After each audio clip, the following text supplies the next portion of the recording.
Here we go again. I've bought the cheapest Audi TTS in the country.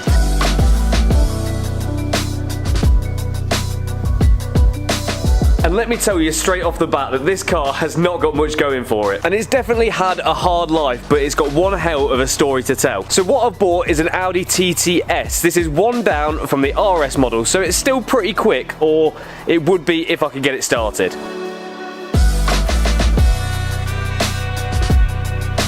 So under the bonnet we've got a 2-litre turbo engine, the same that comes in the S3 and I believe the Edition 30 Mark V Golf. So it's a pretty decent, reliable but quite tunable package. And I'm actually a little bit surprised because under the bonnet it looks pretty reasonable compared to the rest of the car. It looks like it's been well looked after. So when I seen this reasonably fast 4-wheel drive TTS pop up on an auction site for the same sort of money that you'd pay for a 2-litre diesel one, I thought it was definitely worth a gamble. Let me tell you quickly what I knew about the car when I was buying it. When you buy a car from auction, it's always a bit of a risk. You're going off limited information and try and put together all the pieces of the puzzle so you can get an idea at least about what you're buying. And when I seen this one on there was 4 or 5 photos which doesn't give you much clarity to the situation. The first thing that I noticed when I was buying it is it was missing a wheel. It didn't even have this space saver on. I've had to have this put on whilst it was being delivered, so it was just on the floor sat on the brake disc, which is not ideal. And that straight away raises flags because it also didn't look like there was much damage in that corner. The next thing was the damage here. This wasn't clear, but you can just about make it out in the photos, and I think this is from where it's been put on the floor on the brake disc and the side skirt and everything has pushed up into the wing and just folded it, so that's going to need replacing definitely. And the next thing is a big one. I think this would put a lot of people off buying this.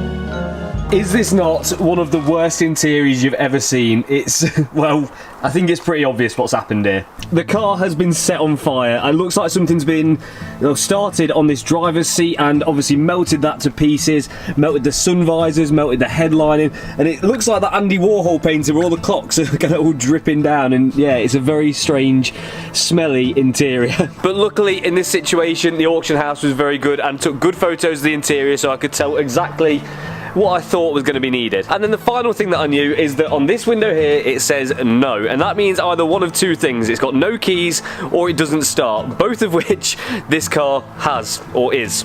And that makes it a much bigger risk because if I don't know if it starts, I don't know what condition the engine is in. It could be completely obliterated or it could be absolutely fine, who knows.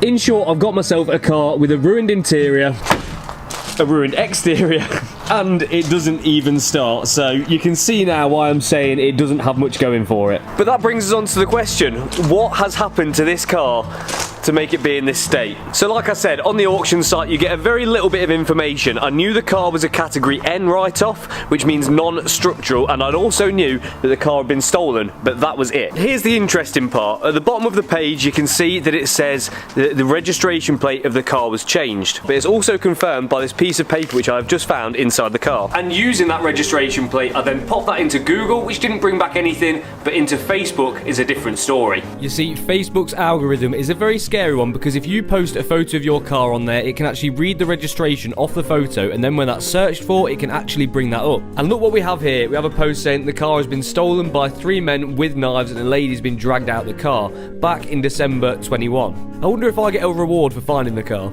Now, I'm sure this must have been a traumatic experience for the woman this happened to, and I just wanted to message the chap who posted it just to try and get a little bit more information. Now, strangely enough, I did have a mutual friend with him, even though he was 2 hours north of me, but yeah, I thought I'd pop him a message and see what he has to say. It turns out the car wasn't his, but it actually was his sister-in-law's mum. After telling him I bought the car, I think he thought that I'd bought it still stolen with no logbook. And me knowing that this car came with no keys, I thought it'd be worth an ask to see if he does have an old spare key. At first, he said no to this, but as you'll see later, he may have changed his tune. So he went on to tell me a little bit about the car and everything he knew about it to try and help me out as best as possible, which was very, very kind of him. So we continued this conversation for a little while and he gave me loads of information which has been super helpful before I started bidding on this car, meaning I was armed with loads of useful facts on it.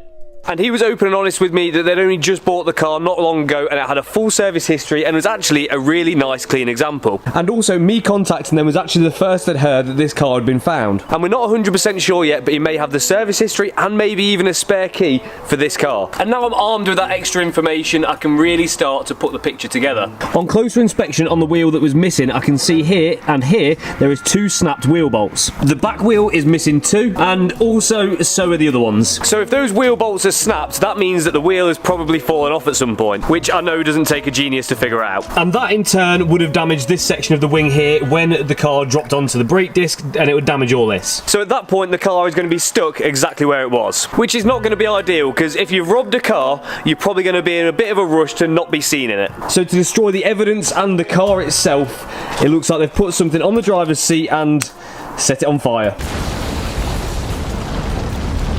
And at that point, when you've stolen a car and you're stood next to it and it's on fire, it's probably a good idea to leg it.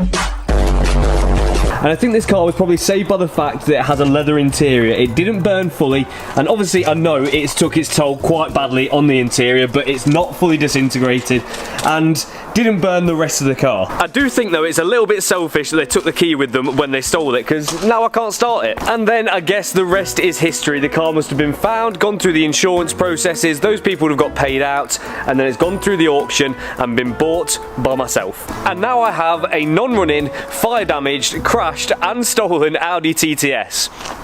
Sounds like a good purchase. But the damage does not stop there. Yep, there's more. So the first part, which really draws your attention from the outside, apart from the wing and the wheel, is the bonnet. It's obvious that something has gone on here because, well, there's scratches all over the front of it, really nice long ones across here, and then some deeper stuff around here, and then finally this part here. This is definitely the worst bit, and it looks like from when it's been parked in the auction site, it would have had a car over the top of it somehow, obviously being stored, and it's been dripping brake fluid onto this bonnet, causing it to melt the paint, which, yeah, I'm definitely going to need to get that sorted.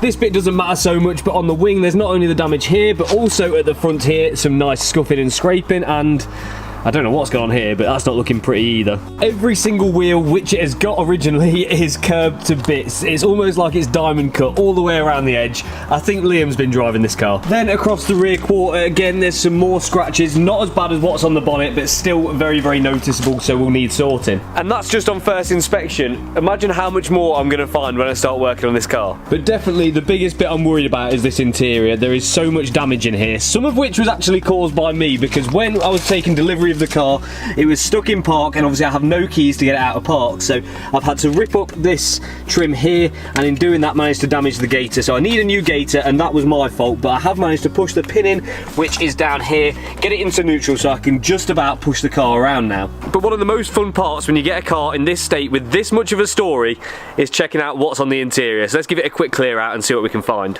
Okay, here we go. So first thing you notice, glove box. Well, first thing you notice obviously is that it's ruined. The second thing is that the glove box is broken, and the next thing we've got here is a motorbike glove with carbon fibre knuckles, which is a strange thing to have in a car, unless, you know, you might be using them for something else.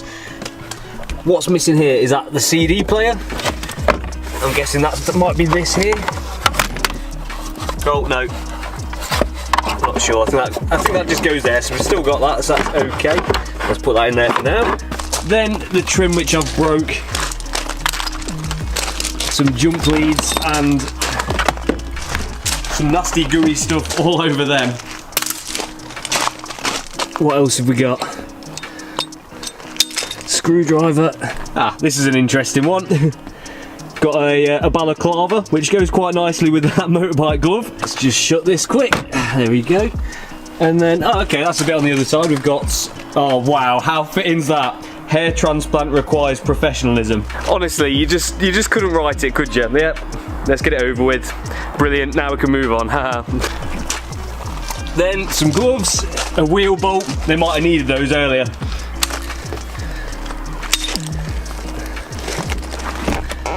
Then, oh, some more wheel bolts. They probably should have used these, and then they might not have been in the situation which they ended up in.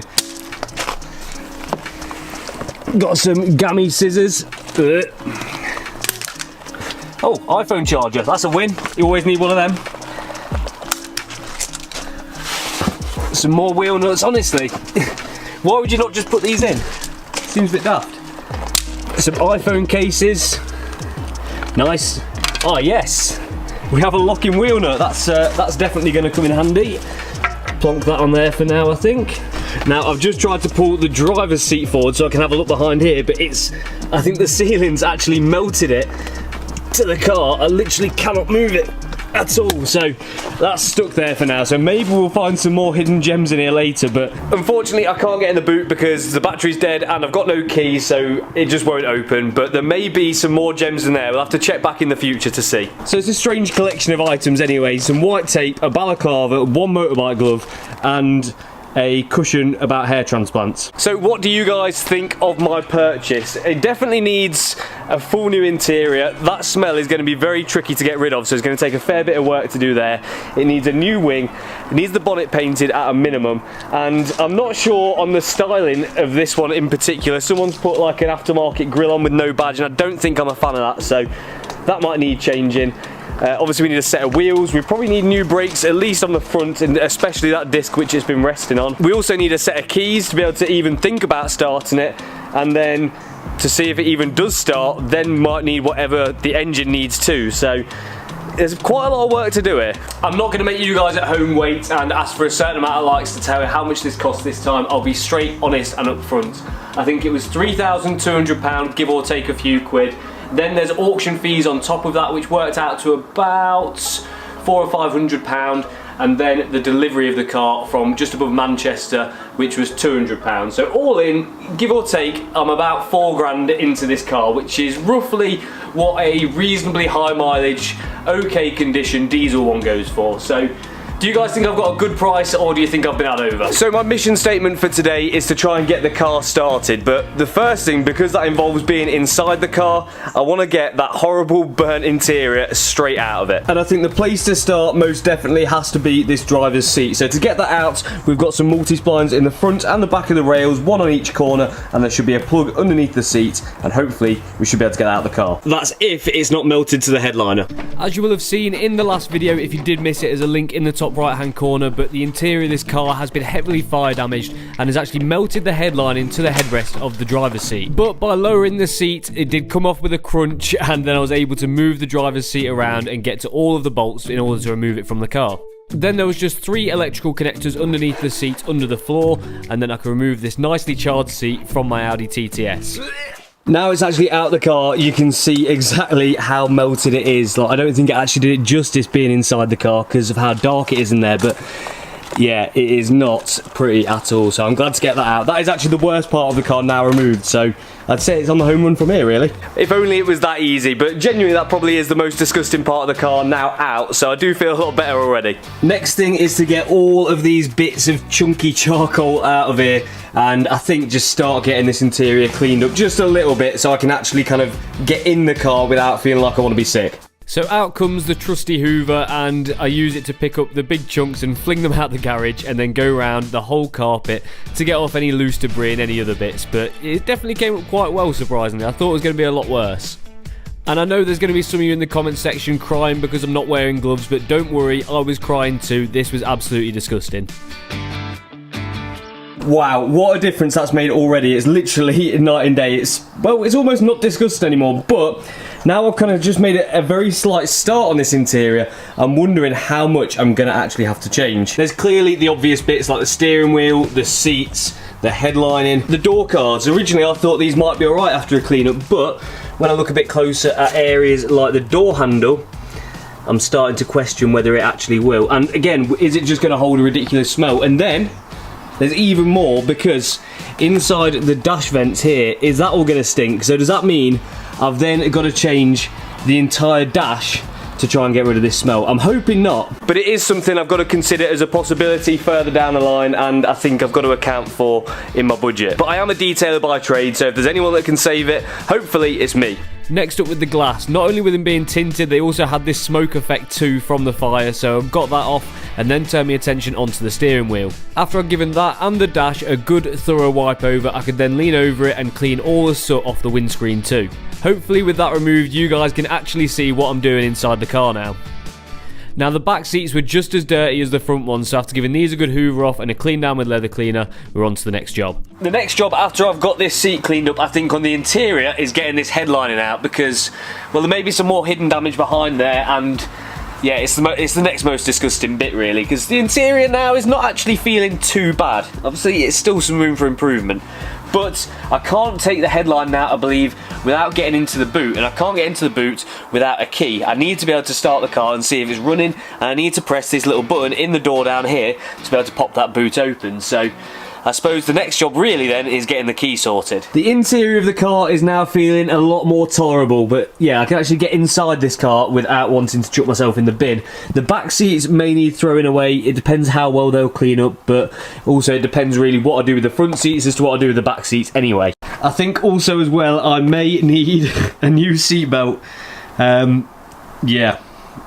Not ideal, that. I am half tempted just to buy a full interior, everything top to bottom, and just replace the lot, because I'm sure there's going to be so many little bits along the way which have been damaged, so that may be the best way to do it. But anyway, enough waffle. The interior is looking much, much better than it was, and now we can look at this key and hopefully by the end of the video see if this car will start. Now, as much as I'd like to DIY as much as I can on this car, making a key is well out of my skill set. So in order to get a key made for my Audi TT, we've got Dips here from P1 Auto Keys. Alright. That is right, isn't it? Yeah. Smashing. Right. And he's going to make us a key without having a key for this car. So the first thing that Dips has to do to be able to get into the car is pick the lock. So on the ignition, he uses this special tool to be able to figure out what the code is for the car, which then makes a note of it on the tool, and he can transfer that to the back of the van. He can then use this machine to read the code that he got off the ignition barrel and then cut a key to suit.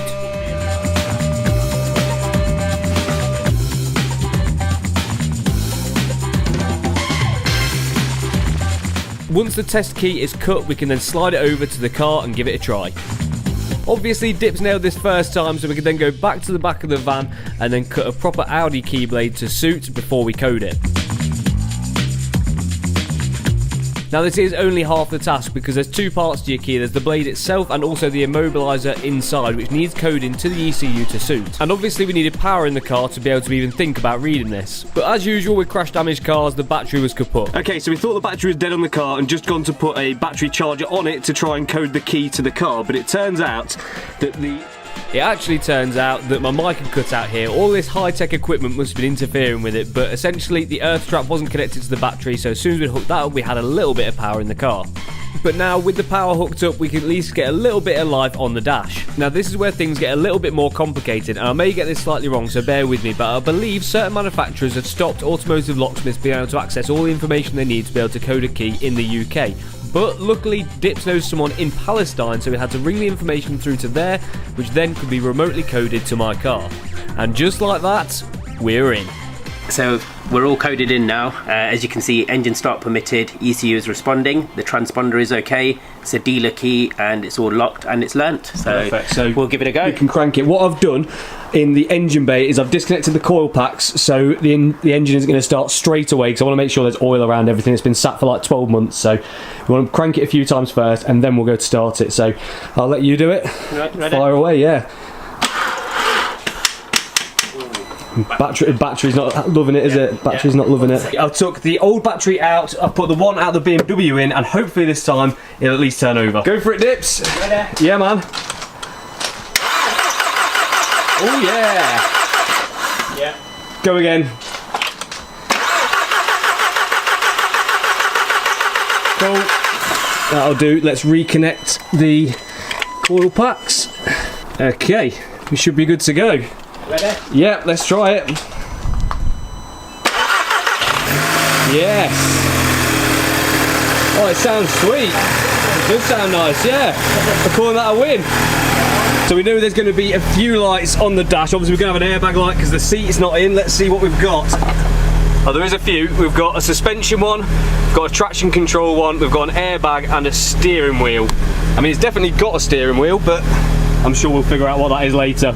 So we now have a running car with a key. So there's two of the main things that were wrong with this car ticked straight off the list. I've got to give a massive thank you to Dips at P1 Auto Keys. He's managed to get into the car and also get it starting with that brand new key. So if you do need a new key for your car, if you need a spare making, or if you're just locked out of it, make sure you hit him up. All his links are in the description. So we've just found these number plates in the boot, but it turns out, one, they're not from this car, but they are from an Audi TT. Put it up on here, yeah. So we've got a black Audi TTS. So it's exactly the same car, just 4 years newer. So if this is your car and someone's nicked your plates, let me know and I'll send you your number plates back. So now that the key is sorted, I think the next thing is to get it started and driving under its own power every single time. So I've just quickly nipped to Halfords to grab a battery for it.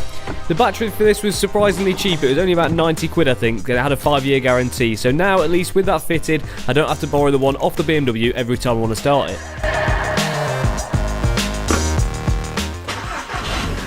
Then, with my makeshift seating, it was time for the first drive just out of the garage to see exactly what we're going to be working with.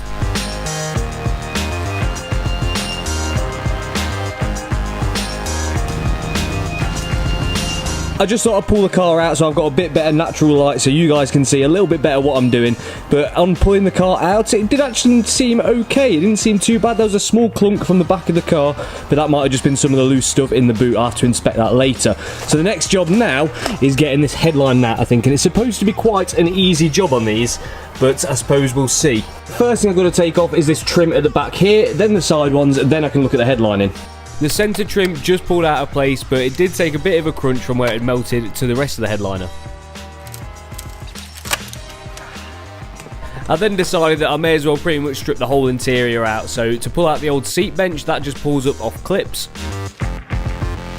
The next thing to remove so I can get the C-pillar trims out is the seat belts. On the driver's side, this is quite accessible with just a ratchet and a socket, but on the passenger side, there's a subwoofer behind this door card. This was only held in with clips, so after a bit of a jiggle around, I could then get it out of the car. Because I was faffing around on the passenger side a bit more, I thought it made sense at this point at least to take the seat out because, let's face it, it ain't going to be staying in there for long. With the bolts removed and then the electrical connectors, I could then get it out, but it did reveal a few little secrets under there.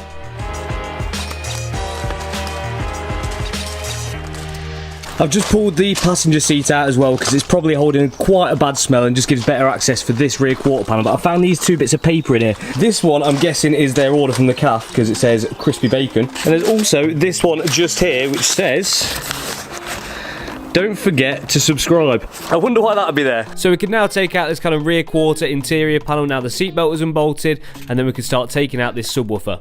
With this in place, you can't really get to the seatbelt bolt to be able to get the C-pillar trim out. So 3 bolts just holding the sub in and a couple of little plugs, and that was straight off. I could then finally get to the bolt for the seatbelt, so once that was off, then I can start pulling at the C-pillar trim. I don't know if the heat from the fire had actually affected the clips for the trims slightly because they were quite stiff to get off, but there was a couple of bolts in the boot for these C-pillar trims too.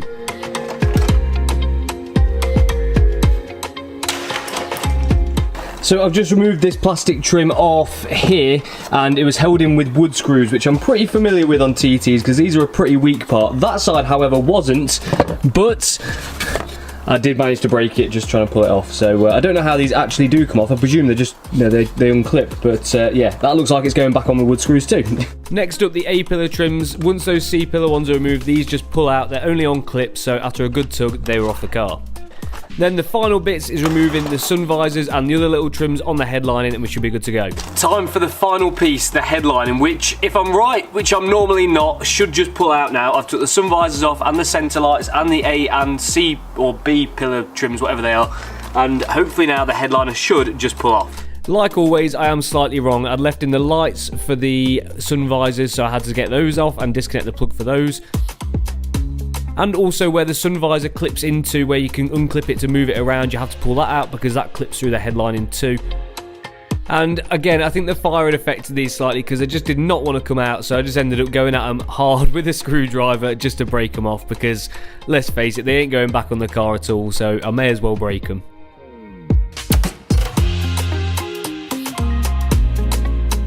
But after that, I can then lower the headlining down, which then does also reveal 2 clips up front by where that centre light would be, but I'll be honest with you, I was a bit rough with these.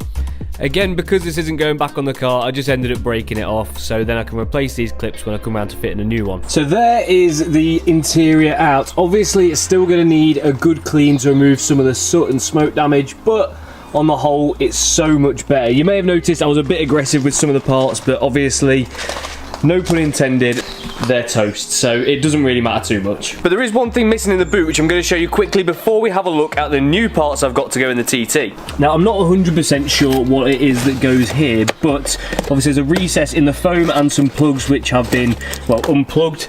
And yeah, look, maybe this one is possibly like an aerial antenna thing, so it might be like the speaker system amp or whatever, so I need to get a new one of them. Obviously, I'm doing more than just ripping the car back to a bare shell. I've got to replace the parts which I'm removing, which I've been shopping for, and they're in the back of the van. In the back of my van currently, we have nearly a complete interior for an Audi TT, but I've gone for something slightly different than what actually came in the car. We'll come back to those differences a little later, but the first thing that I want to do is get the headliner back in and get that all cleaned up, but I want to make a slight modification to that before I do. This is my new headliner, and even though it's already black where the old one was cream, I'm going to try and add another level of luxury to it. I thought it makes sense while the headlining is out the car to, modify it and make it slightly my own, so I had all of this four-way stretch Alcantara left over from my project on the van, so it may as well get used up on this. So I guess it just goes to show I cannot leave a car alone. I have well and truly caught the bug. As I already mentioned, I use this material to trim the back of my van, and I was so impressed with it I thought I may as well do the headlining on the TT while it's out of the car. I've done this a few times now and I think I've really nailed the process, so I'm going to leave the links for all of the stuff that I use in the description in case you want to do yours too. But it's a very, very simple job. You've just got to spray both sides with contact adhesive, so the headliner you're trimming and the material, and then stick it on and work it into place. It does make a massive difference though using a four-way stretch material over a standard one, because it just makes it conform to the shape of the headliner so much easier. Also, using a material with a foam backing like this one, they are available with or without, but I think the foam backing is the one to go for because it gives a little bit more plushness to the material, makes it a bit softer, and also as well is going to make it just hide imperfections ever so slightly that bit better. Once I got it stretched over the majority of the headline, it was then time to tuck the edges, so again using the contact adhesive and then just stretching it over that edge just to make sure I can get a nice clean line to cut to.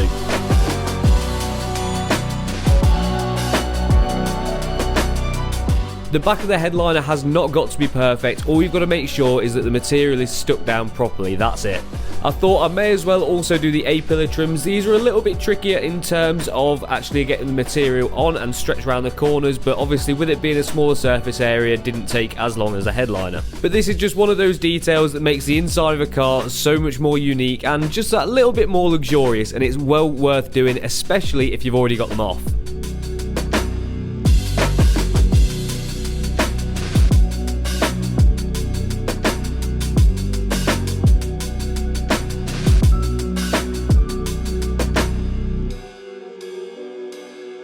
How much better does that look? It feels so much more luxurious than just a standard black headliner, and it just makes it that little bit different. I've just noticed that we've got a crack in the windscreen from the top here all the way down to the bottom. So that's probably something that I need to fix. Which is lucky, because we've got Archie here from AGM Windscreens, and he's going to fix that for me.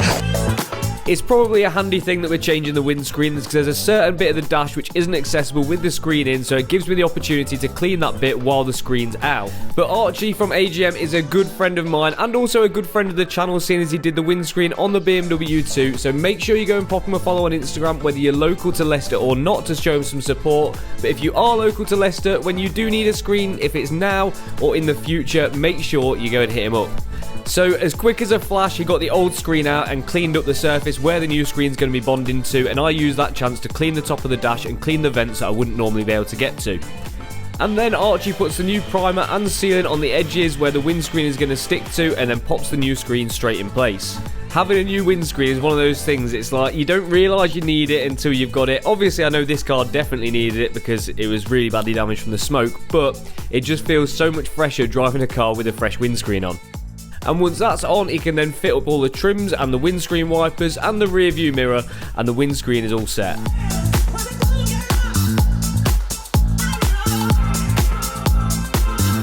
So there is the windscreen sorted. Let's get this headliner in.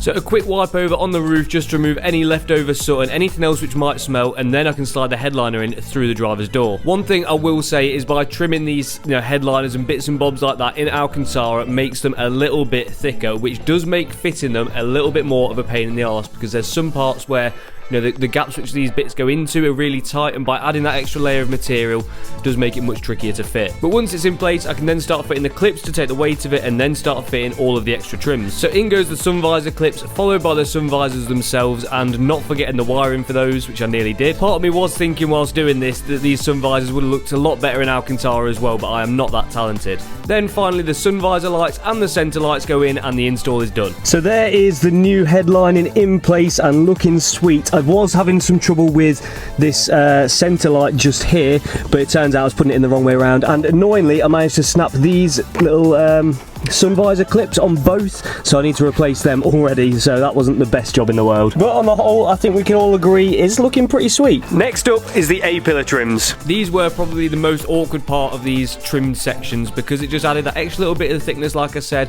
it was really hard to get it down into the dash where it needs to be, but we got there in the end. Next thing to get back in is these kind of C-pillar trims, but I've not trimmed these for one reason. It's because of this little bit here which the seatbelt goes through. The way it's held on is it's like riveted, and almost like the plastic rivets are then melted in place. So that means I've got to drill those out and then re-stick it. So I'm going to put it in for now. If it bugs me that it's not suede, even though you can't see it when you're looking forwards, then I'll pull it back out. I'll find a way to get that off and reattach it, and I will trim it, but only if it does actually bother me. And I'm not sure that it will actually bother me, because you don't see it while you're looking forward, you'd only see it really while you're looking backwards, which you rarely do, and when you open the boot. And it's very dark inside the TTs because it's almost a completely black interior, and it's got tinted windows. You're hardly going to see it, I don't think. It's important not to forget to put the seatbelt through this trim, but once that's through, I can then put the 2 bolts in behind the boot carpet, pop the clips into place, move the seal around it, and the C-pillar trims in. Then the final piece, that kind of back of the roof section, which just pops in using my trusty trim hammer.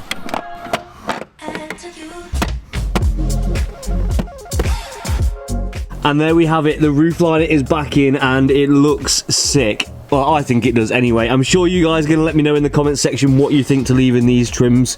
And now the interior really can start going back together, but there's one thing that I want to change before I do that, and that is the main carpets. Because these are black, I feel like they could be hiding a lot more than what you think's on there, so I want to change those for new ones, or at least second-hand new ones, and then we can start rebuilding the interior. The great thing with these TTs is they're relatively easy to work on, and also the parts are very, very cheap. So I managed to pick up a new carpet for the car for next to nothing, so I thought I may as well pop that in rather than having the one that was in there when the fire happened.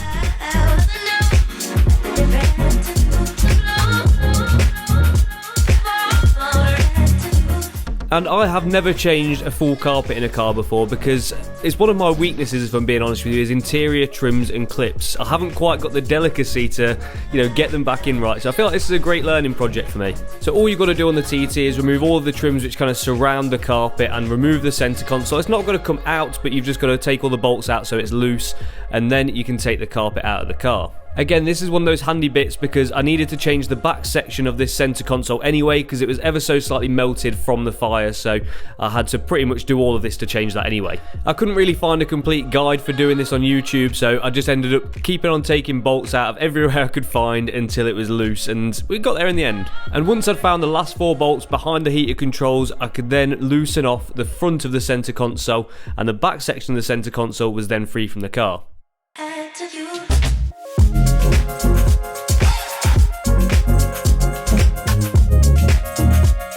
And then once that was out, I could then pull the carpet out. Honestly, I was surprised how little actually held this in. There was only 2 clips and just some hooks which it went over. Right, there is one side out. That is the easier side of the car anyway, removed. Now I've got to do the driver's side, which is pretty much the same, to be honest with you. All I've got to do is take off the footrest and the throttle pedal, and this side should come out as well.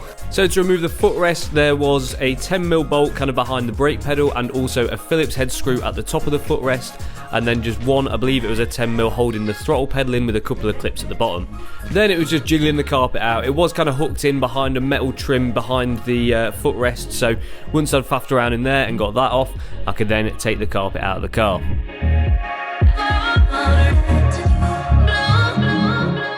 And there is the second piece of carpet out. But what I have noticed is that this section of the sound deadening is slightly damp. So I'm going to give this a clean before I pop the new carpet in, because that, you know, it's not going to help towards the smell of the whole car. So yeah, that definitely needs sorting. And then we can start putting the new carpet in and a few other bits. The bonnet release handle, I know, is a common problem on these, and this one is broken, so that needs replacing. So I'm going to probably leave that trim off until I get that. And yeah, the rest of it should all start going back together, really. So once I got that bit of sound deadening cleaned up in the driver's side, I could then start fitting the carpet on the passenger side while that was drying. Again, this went in so much easier than what I thought. It was just over a few hooks, a couple of clips in place, and the carpet was in, and I could start refitting some trims. And then same again on the driver's side. Once that was in, I could then start refitting the footrest, which was a bit of a pain to get back in. I had to pull some funny shapes to be able to get back into place to do that.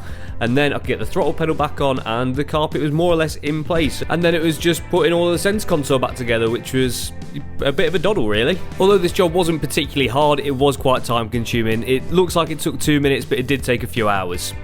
So the interior is now more or less back together how it was before I started taking the carpets out. So it's looking, well, pretty similar really, but it's definitely smelling a hell of a lot better. And also I've used that opportunity to change this piece here, kind of the cup holder section of the center console, because that was slightly melted. So it's definitely been worthwhile me doing that. Next, I think I've got to put the new seat belts in. So you'll remember that the seatbelt was completely melted in half on the driver's side, so a quick change of that whilst those rear quarter panels was off was super easy, and I did the passenger side as well. Once those were in, I could then start taking out the back of the rear seat to make way for the new one. There was 2 17mm and 4 multi-spline bolts to remove, and then it could come out the car.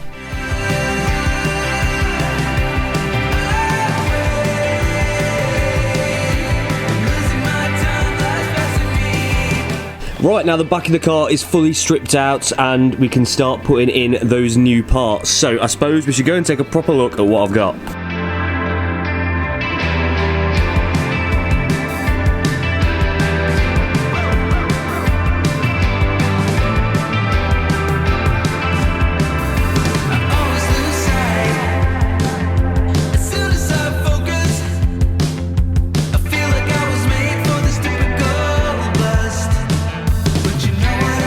So here we have one half Alcantara, half leather, heated TT interior. Well, I know some of you are going to be a little bit disappointed because you probably wanted me to get those like RS4 TTRS wingbacks, but the price of those are like $2,500 and the car itself cost me like 3 and a bit, so like it's just not worthwhile doing. And I think for that winter daily driver, which I'm going to be using this for, the half Alcantara will be a little bit warmer, and obviously they're heated as well, so I think these are the nicest standard seat option that I could go for. Now these do need a bit of a clean up. They're not perfect, but you know, that's something I'm well capable of, so that's not so much of a problem at all. And also as well, we have got matching door cards to go with it. But yeah, I think these should go pretty nicely. The Alcantara will go with the new headlining that's in the car.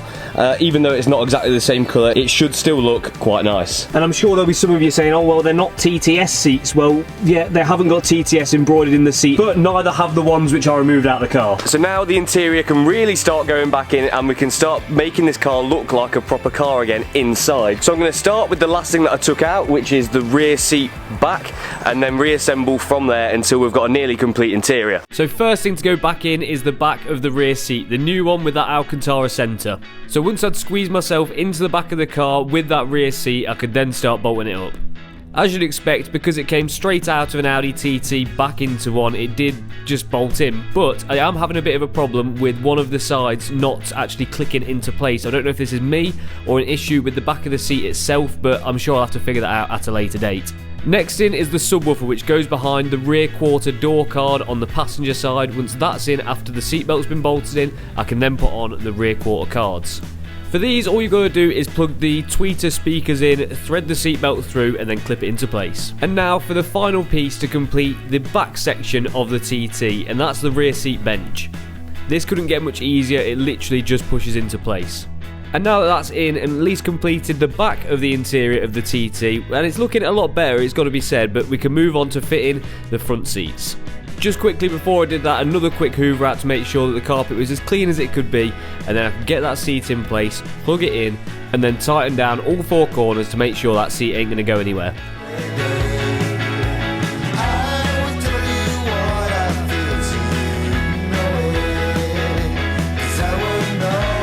and then it was time for the driver's seat. I can't believe how quickly we've managed to turn this interior around from being a burnt mess into looking how it does now. It's still not 100%, we're probably 80-90% there, but it's so much better than where it was. And the next time you walk through that door, I really need to try to talk to you, but every time I do, I end up like. How much better is that looking? It's looking like an almost complete interior now. Obviously, I've still got to fix the bonnet release handle and put these trims on here, and there's a trim around there which is playing a little bit funny with me, and also I've got the new door cards to fit, but I now have a car which I can sit in. Let's turn these fans down a bit. And yeah, it feels nice, it feels nice. And the Alcantara headlining, even though you guys can hardly see it on camera, just levels up this interior too. I'm really happy with that. Now, you guys said that some of these warning lights should disappear if I full lock it a couple of times. So let's give that a try while you're here. Nothing yet. Still there.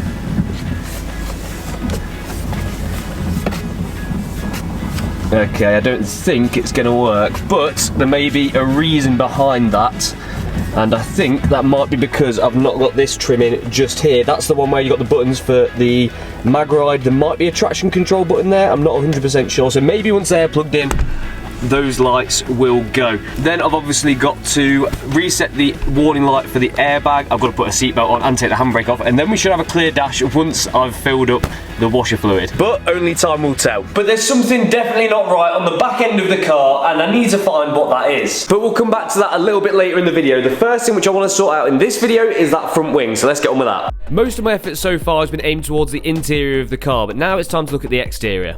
I've got a new wing in what I believe to be the correct colour here, ready to go on. But it is quite possible that there's some more damage underneath there, which I'm not yet aware of. And if you're wondering what's going on with the change of scenery, this is my garage at home. Because the car's mobile now and it starts and runs and drives, I can move it in and out of this garage for when I've not got working. So that's why we're in here now. Once the car's in the air, I've got to get that space saver wheel off, get it on an axle stand, and then I can start taking out the wheel arch liner and looking for the bolts for the wing. I'm really hoping at this point that there's not too much that I wasn't expecting behind all of this, because it's not really been in a massive accident. A wheel falling off shouldn't really cause too much damage. So once the arch liner's off, I can then start taking off the side skirt. There's a trim inside the door shut and then a bunch of bolts behind that, and then the rest is on clips. I've got to take this off to be able to access all of the bolts to be able to remove the wing, and obviously there is a little bit of damage on the side skirt too, so I'm not sure at this point whether they're going to be repairing or replacing that. Right, this wing has definitely been off before, because we're missing a bolt here, we're missing a bolt here, the bolts here are kind of like rusty and the paint's flaked off them, and I think there's another bolt missing. I can't remember where I've seen it, but yeah, this is kind of the reason why I'm not so put off by crash damaged cars anymore, because especially a car of this age and of this mileage, chances are over its life it's had another accident of some sort which has been hidden from the insurance or didn't go through the insurance, meaning that it's probably not as clear a history as what you might think. Like, over 100,000 miles, a car is bound to have a knock of some sort. So the fact that this is written off as a Cat M for a bit of a damaged interior, you know, and a bent wing, it's probably had worse than that in its life before anyway. So a category car for me anymore just doesn't make a difference. Once that side skirt's off, I can then take out the bolts which that was hiding, and then go up top underneath the bonnet and take the bolts out which are under there. Once those are out, I can then start removing the washer fluid bottle. I think there was 2 bolts holding this in. One of the brackets is slightly broken, but then I've just got to remove the pumps and the plugs, and that should wiggle out. Now, because the wing was bent in slightly, I did have to bend it back out in order to be able to get the washer fluid bottle out, but obviously the wing's scrapped now, so it doesn't even matter. Now, there was 2 bolts behind here holding the wing in place, but I believe there also should have been another one inside the door shut, which you can only get with the door open, and that one wasn't in there, so I think that's just screaming even more that this wing's been off previously. The next thing to do is remove the bolts which hold the bumper to the wing. There was 2 in kind of the lower part and then 2 up by the headlight too. Once those were done, it was then just this big bracket which kind of holds the wing sturdy against the body of the car. There was just 2 13 or 14 mils, I believe, holding that in, and then the wing should come off the car.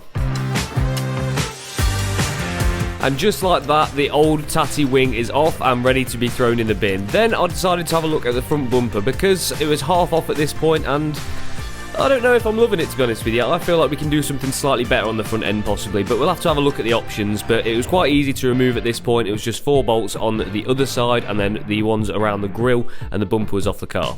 So there we have the wing off and also the front bumper off. We'll come back to that a little bit later why I've done that, but we can see the condition of the car underneath those bits, do you know what, is not actually that bad. It doesn't seem like there's any obvious suspension damage. The brake disc actually looks okay, where I was expecting that to be damaged. There doesn't seem to be any damage down here or on the crash bar either, so that's all looking pretty healthy. The only annoying thing which I had along the way was where the front bumper attaches, like here. It's got a bit of a rubbish fitting where this plastic is designed to stop this kind of square rotating, and it doesn't do the best job, so it's a little bit of a faff trying to get the bumper out of there, but I got there in the end. So now it's time to fit up my new wing, and then we can start looking at some other bits on the car. One of the most crucial points, my cameraman skills were not the best and completely out of focus, so I do apologise about that, but the wing goes back on and we can start getting all of the bolts thrown back in.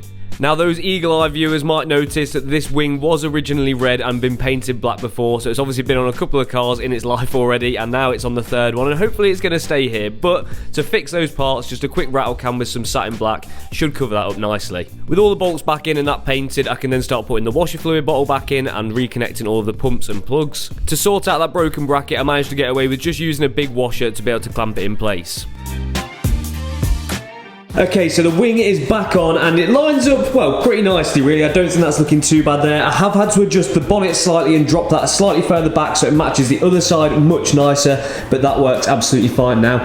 I've also got the washer fluid bottle back in, but I haven't kind of finished off completely under there because I want to get a new arch liner because the one over there is a little bit damaged, so I may as well get a brand new one and make sure it's nice so I never have to touch it again. Now the front bumper is actually in okay condition. It didn't seem to get damaged by the wheel falling off at all, to be honest with you, but it's just not giving me massive vibes, so I'm not rushing to put it back on at this moment in time. Now before I go and have a proper look at the back end and see what problem I have there, I'm going to do a little bit more work on the interior. So one of the bits that I left off last time was the door card, simply because I just ran out of time, but as we can see the leather doesn't match the Alcantara on the interior now. The door handle is a bit burnt and also it's melted a tiny bit here too, so we may as well change it, and obviously I want it to match those new seats, so yeah, let's get it off.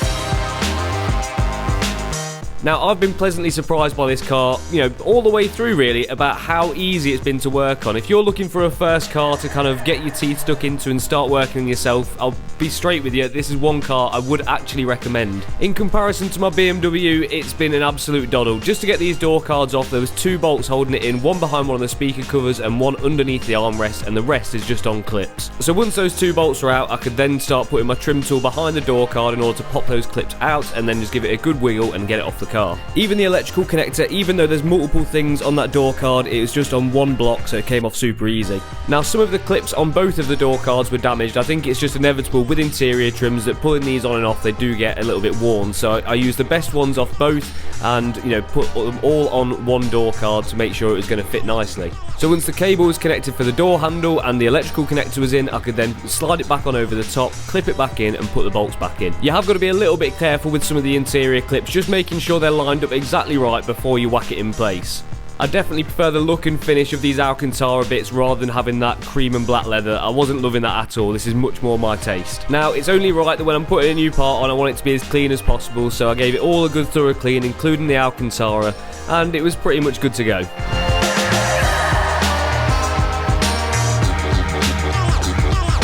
Right, door cards are now in and feeling much fresher. The next thing I need to tackle is this gear knob because, well, I ripped the gator when taking delivery of the car, and yeah, once that's in really, once I'm sat in the cockpit at least, it will feel, well, complete really. It's not, but it will feel that way. So I think what I've got to do here is, well, oh, that was easy. There's a thing there which you twist, which kind of locks it in, little plastic tab, and then you pull this bit back here.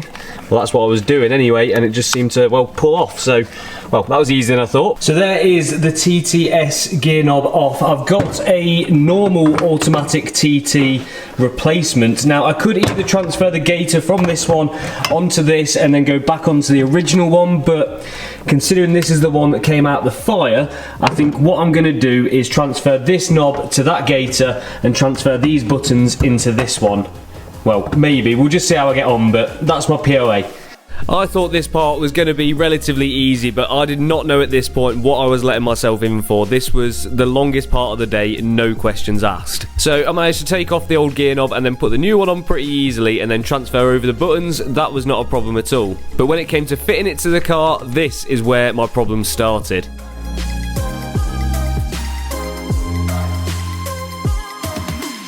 What I've managed to do is trap one of the cables for the mag ride, the traction control and the spoiler in the centre console when I took the centre console out. So I've got to try and fish it out, which hopefully I can do it without taking the whole centre console out again, because that will be long. So in order to rescue that plug, I actually ended up having to unbolt the whole centre console. I didn't actually have to take it out, but it just gave me enough wiggle room in order to pull that round and get it to where it needed to be.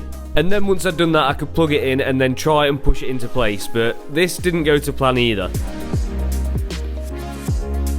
So now I've got all the cables through and plugged it in, but I've got another problem. The this kind of tab thing here, it doesn't seem to be like clicking on properly, I don't think. So I'll try it once more just in case, but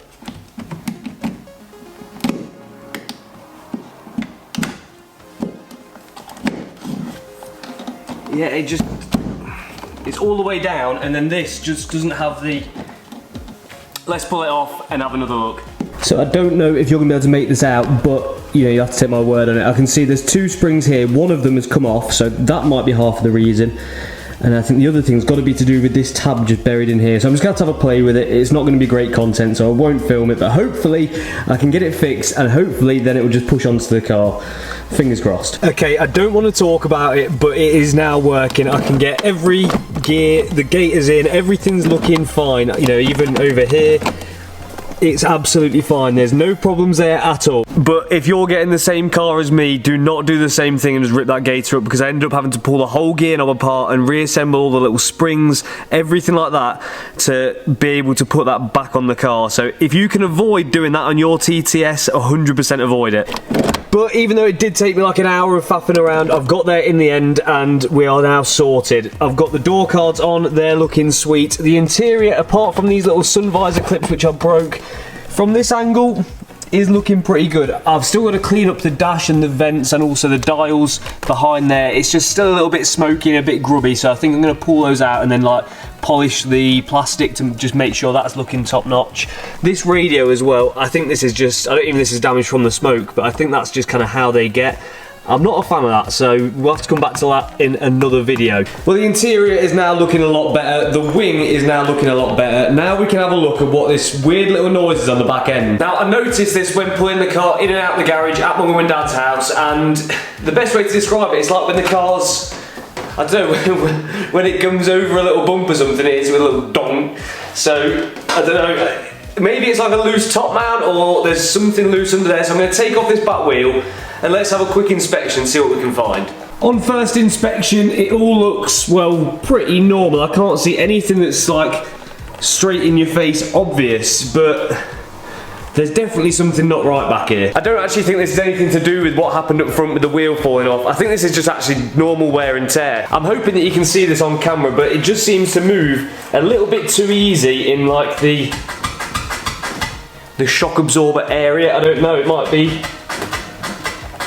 I think the shock might have had it. On the other side, even though I didn't hear the noise from that side, it looks like there's something else going on too. Now, I'm not going to jack this side up, but it's pretty obvious. You can see there's a lot of like surface corrosion, which I think is going to be caused by the fluid out the shocks. I think that's what it is anyway. It may well be something else. If you think it is something else, please let me know in the comments section, because it might be really helpful. But I'm not going to lie, I was kind of hoping for something a little bit more dramatic than that, but it could be a nice easy fix and an excuse to upgrade as well. And here is something else I've noticed on the back of the wheel. Obviously we've only got 3 of these wheels, but this might answer a few more questions. You can see here it says 5x120, which actually means it's a BMW wheel. Where Audis and Van Group cars typically are 5x112, this is about the gaps in between the bolts and the size of those. A BMW, or you know, there's a few other things out there which have 5x120. What it means in short is these wheels do not fit this car. But that would give a solid answer as to why this wheel fell off and why they're not running all of the wheel bolts in every wheel. Right, next thing I want to tackle is the damage on this side skirt. So let's go and see my friend at the body shop. Welcome to my body shop. Here we have, Matthew, my side skirt, and it's got some damage on the end of it, and I think we can fix that. We sure can, because at my body shop we make dreams a reality. We take cars from things like this to make them look like this. So one side skirt is not going to be an issue for me. So tell me, what can we do with my side? You just scratched it, man. Where? Just there. It'll buff out. It'll buff out. So it's cracked. It's cracked on this front edge here. Yeah, I can see that. See that, Chris? Thank you. Where the wheels come off, but around the back, yeah, it's not cracked. So I would say, in my experience of body shopping, which is multiple years, mainly my whole life, I would say we don't need to be doing any plastic welding from the back, because there's none to be done. There's no cracks in there, so you're looking positive from there. I would probably say what we need to be doing is giving it a bit of heat. Kind of flexing it back into its original position. Maybe work a bit of body filler in there to just get out a few of the dents, a few of the low spots, and make this absolutely spot on, so you can be driving away with that dream car you deserve. Thank you. Let's do it. First thing we're going to need then, I think, is a heat gun. Yeah, got one of them. Where? A bit of diesel reek. That's really good for you. Yeah, we're low on diesel. Have you got a normal heat gun then, no? Yeah. How did I forget? Just the tool. And you've got a heat gun. This one's electric, not diesel. This is professional. There we go. I feel like an apprentice. You did that. I didn't do that. Did? No, I didn't. Yes, you did. I know how to get that out. How? Bit of the old teacup. Let's melt it. Yeah. Almost invisible. Wait for it to cool. You're the best. Yeah, body shop. Yeah, that's the right thing. Yeah, that does say body shop. Like, you can tell there is a slight colour difference, but the blend... No, you wouldn't be able to tell on camera. Give it to Feel it. Is that not me? I can't believe how well that's gone. I can't get over that. But I charged £300 for that, but you're paying for my knowledge over the years. Yeah, it's you know, you're not just paying for the 10 minutes work it took, you're paying for the 30 years experience. Yeah, it is, yeah. At least 30 years. It's like 35 years. 28. Bloody brilliant, that. Oh, impeccable. Wow. Do it. Give it the body shop blow.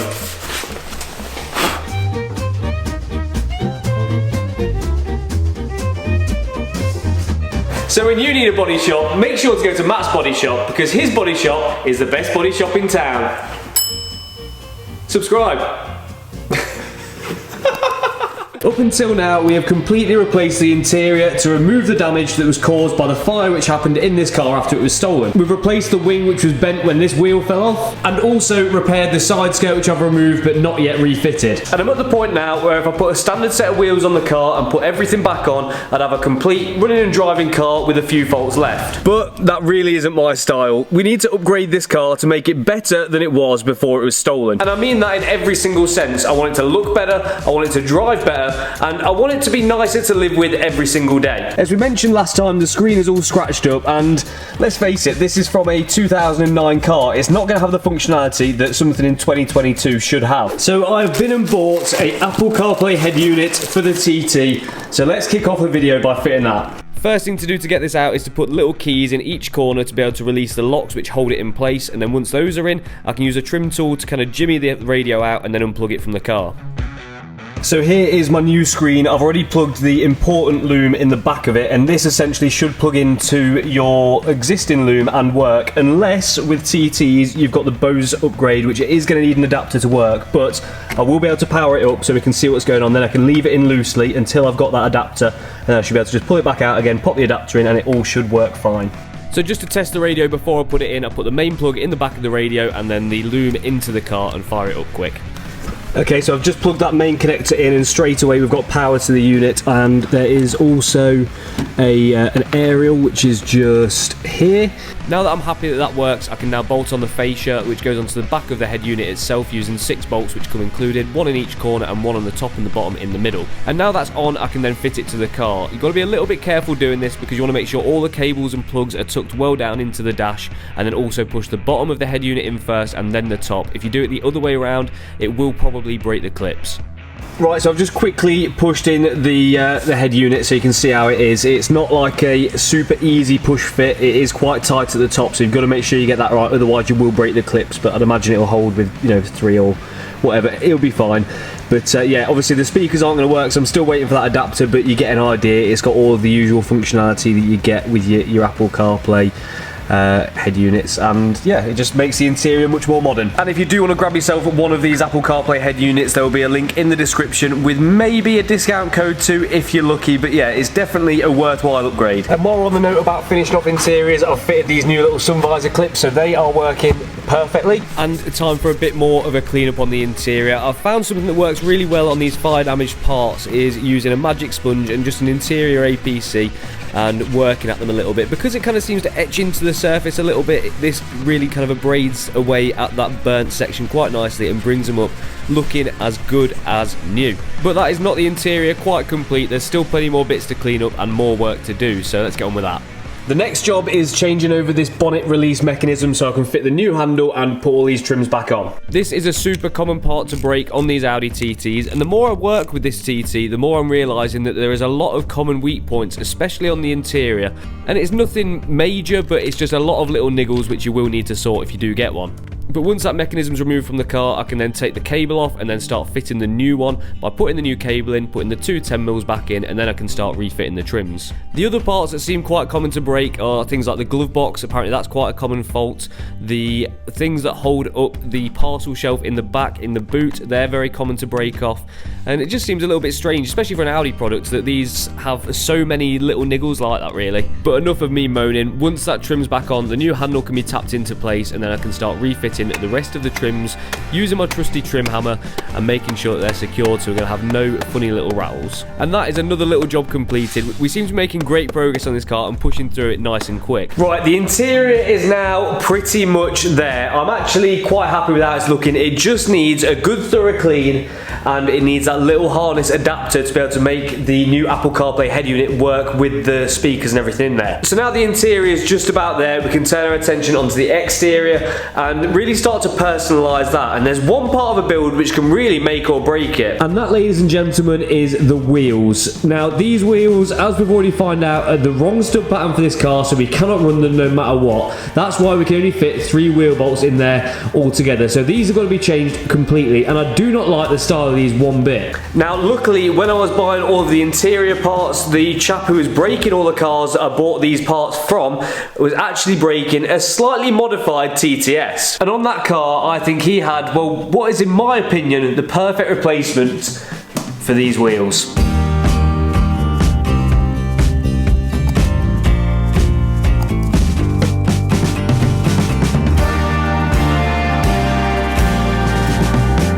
So what I've bought is a Spiri, I believe they're FFR1s, which are a flow forged wheel, and they're 19s, and I think they're going to be perfect for the look that I'm going for on the TTS. Now the frost that's on these isn't for dramatic effect, it's just that cold outside. But this sort of wheel sits nicely between kind of a racy wheel and a stancy wheel, and that is exactly what I like. But they are not 100% perfect. There's 2 things about them which I don't like. One is the brand of the tyres. I normally like to run a really nice brand of tyre because I've only ever had rear wheel drive cars, but I'm hoping that because this car is Quattro, it's a little bit more forgiving for not having the best quality tyre on there. And the other thing is the colour. Black wheels. I am not a fan of black wheels 99% of the time. This is definitely not an exception to that. I think I need to change the colour of these, along with the fact that they're not in perfect condition. There is chips around the edge, and yeah, they're not the cleanest wheels in the world, but the ice is definitely making them look worse than what they actually are. But regardless of that, I think they're still going to look a lot better than these scuffed up 3SDM 5x120 BMW wheels that are currently on it. So let's get these off, get those on, and then you can let me know your opinion. Hopefully these should be the perfect upgrade to give my Audi TTS exactly that look that I want, and also be able to drive the car with all the wheel nuts in. But before I can pop them on, I just pop a new wheel arch lining in place and then pop the new wheels on with new spigot rings to make sure that they're going to fit nicely on the hub and not jiggle around or be a pain in the arse to take on or off the car. Right, quick change of scenery. I've been trailered here and I've got a few jobs I need to sort while the car is on the ramp. I need to have a look in this wheel arch and see why my washer fluid bottle's leaking. I need to get my side skirt on, and also I am missing 2 wheel bolts in here because there's snap bolts in there. So I need to take all the brake and the disc off and then have a look at how I'm going to get them out. Right, so here's my plan of action. I'm going to take the caliper off, take the disc off, and then hopefully there's enough material on the snapped bolts to be able to get some mole grips on them and then pull them out. If not, well, it's going to get a bit more complicated. So it turns out anyway, the washer fluid bottle leak is from where one of the tabs was snapped. It's actually cracked the bottle ever so slightly, so I'm going to need to get a new one of those, but it's not super important for while I'm not driving the car. But the one thing that I do need to sort before I can even think about driving it is this wheel nut situation. It's not going to be safe to drive around on 3 wheel nuts, so I've got to take this caliper off with 2 21mm on the back which hold the caliper to the hub, and then I can start taking the disc off and then have a look at how I'm going to get these snap bolts out.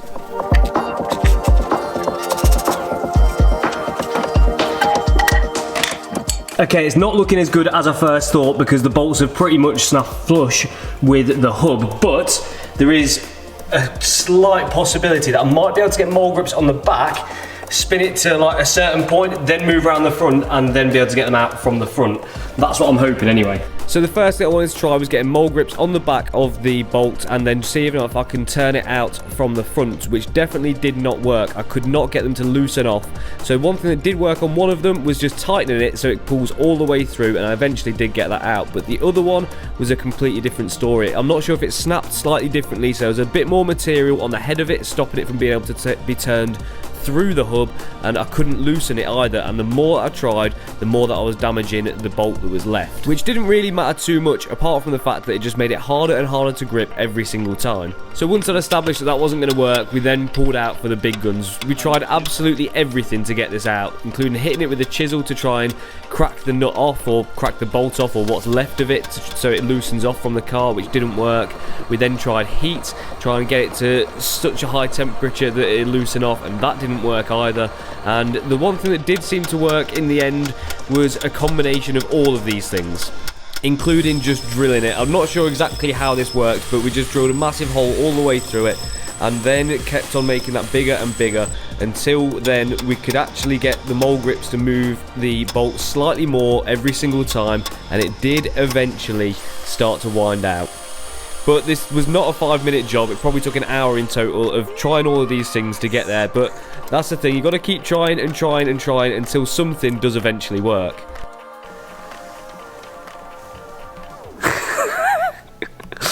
So that looks like. Tell me.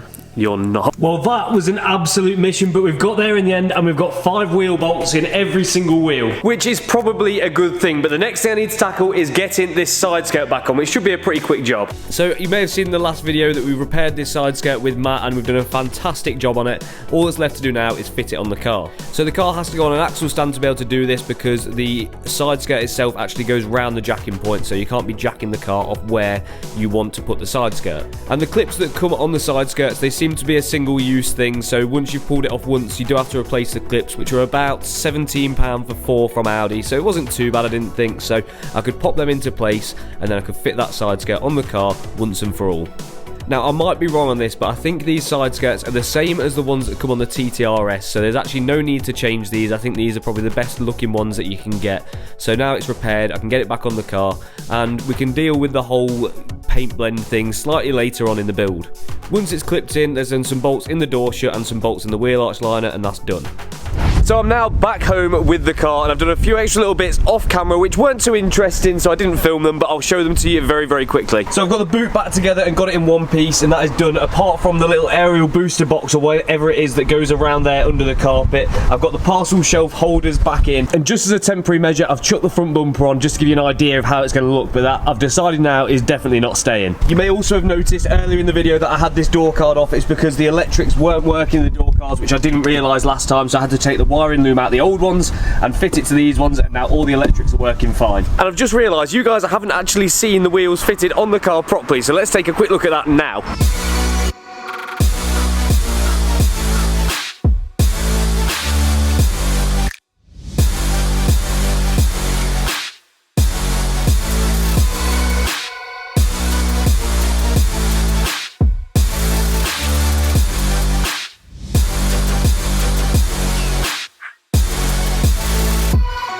So in order to sort out the TT's slightly drab looks, I've been and bought this.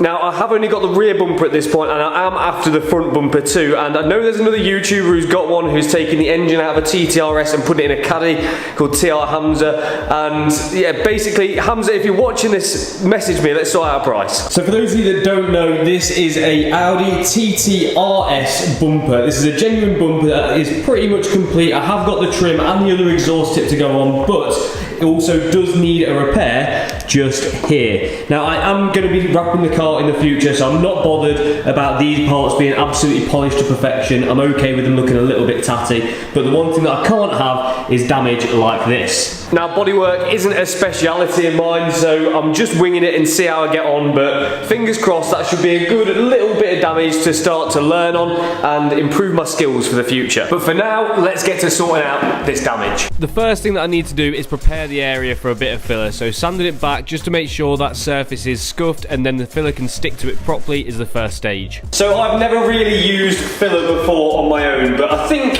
it should be relatively simple, especially on a repair that's that small. And it comes with pretty easy instructions. It's a two-part thing, so I think this is the hardener and this is just the filler. You use a golf ball of this for a pea of that. I don't know how you're supposed to measure that, but I think we're just going to wing it. So I grab a scoop of the filler and a pea of the hardener and mix them both together on a piece of cardboard. I got them as close as what I think, you know, you're supposed to. It's really, really hard to judge, especially when you don't know exactly what you're aiming for.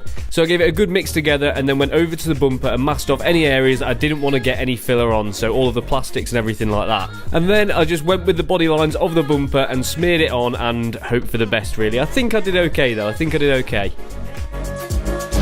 Well, that's the filler on. I don't know if I've done it well or done it badly. I'm just clueless. But while I'm waiting for that to dry before I can sand it, I'm going to try and clean up these exhaust tips, because these are like a key part of the bumper and the look of the TTRS. So we may as well try and make them like brand new while they're off the car. Now, these exhaust tips are pretty much inaccessible when they're on the car, so I thought now would be the ideal time to give them a proper clean up, and then when they're on the car, they're definitely going to look good. So what I used is some very fine wire wool to clean up the bare metal parts, and then used a very small machine polisher to polish up the painted black bits. And although they didn't come up 100% perfect, they're definitely a massive improvement.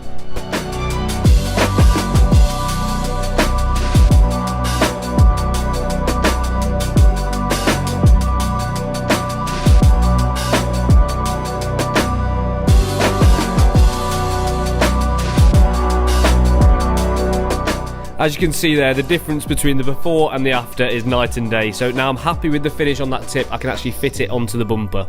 They just connect to the back of the bumper with 4 screws, and I did find that I'd actually done it wrong here, so don't worry, I did correct it before it went on the car. But anyway, now the filler is dry, I can then sand it back and try and get it as smooth as possible. I didn't actually have a sanding block to do this. I used like a foam sanding pad with some 120 grit over the top of it to try and make sure there's going to be no finger lines in there. I'm sure someone will correct me if I'm wrong, but I think the key to doing work like this is the feel feel of it. You want to make sure that you can't feel any damage at all, because obviously you won't be able to see the difference because it's all going to be different colours, but yeah, you want the whole thing to feel smooth and there to be no blemishes in there at all. Okay, I've got that, I think, pretty smooth now. I don't think that feels too bad. You can still just feel the filler slightly, but I think I'm going to be able to fix that by using some high build primer, sanding it, priming it, sanding it, and then just painting it with whatever I want to finish it with. But I think I've done alright there. I don't think that's too bad. So like I just said, the next stage I wanted to do was high build primer to try and fill in any imperfections in the filler, and then once that was done I could sand it again, and then once that was sanded I could then prime it ready for my coat of black.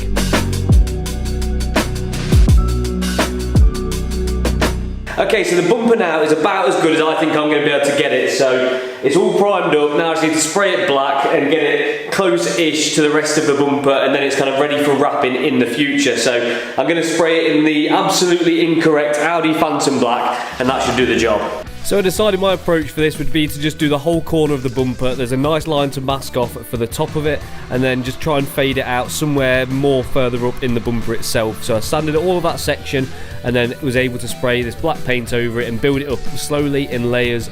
And then I was actually surprised by how good a finish I got in the end. Hopefully you will be too.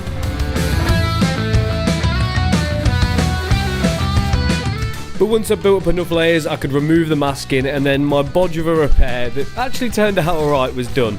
Well, do you know what? Considering I wasn't particularly trying, it's not come out too badly, really. Obviously, I know the colour doesn't match because, well, it's not even the same paint code, but I'm absolutely fine with that. It served exactly the purpose I wanted it to serve, and if anything, it's turned out better because, well, look at it. I can see myself in it, so that's a start, but yeah. I've actually seen smart repairs done on cars that are worse than this, so yeah, I'm pretty happy with that for like a quick whip over with a spray can. Now the rest of the bumper was really faded. It had obviously been stored outside and been under a tree and was covered in bird poo marks, so I thought I'd give the rest of the bumper a good polish up to try and make it just a little bit more glossy, more similar to that corner which we'd just repaired. Okay, so the bumper's now cleaned up and ready to go on the car, but I need to get the old bumper off the car in order to put this one on. But before I do that, I think I want to tackle another quick job, which is going to be these brake calipers. So with the help from my mate Joe, I get the car in the air and start to tackle what I want to do with these brakes. I like to try and do something a little bit different, a little bit contrasting, and something to make the car, you know, a little bit more eye-catching.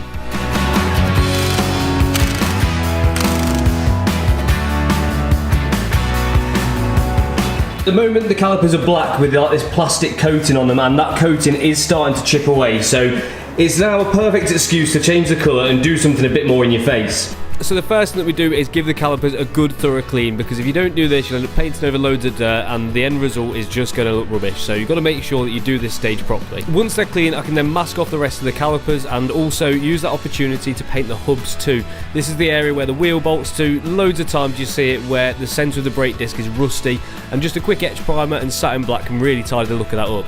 But once they're done and the calipers are masked up, I can then prime those ready to receive their layer of paint. Before that, we want to make sure they're not going to cover the car in overspray from the gun, so using a masking sheet to cover off the rest of the car just deals with that. And now we are more or less ready for some colour on those brakes. Okay, so there is the car masked off, and now we can have a look at what colour I'm going to be doing the calipers on the TTS.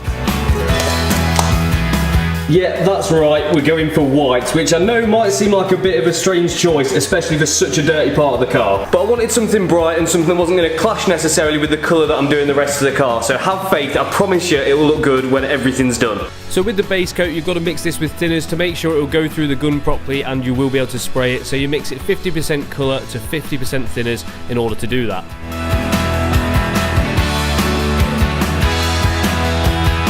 Well, let's do this. So now all the preparation work is done, we can paint the calipers with this coat of white. It took about 2 or 3 coats to get them completely covered, and then did a couple of coats of clear too, just to make sure they're going to be long lasting and have a durable finish. Now obviously this is not the perfect way to paint brakes. You want to be ideally taking them off, taking them to be fully stripped down, being sandblasted and powder coated. This is going to be the most durable way, but I think this is kind of like a second best option.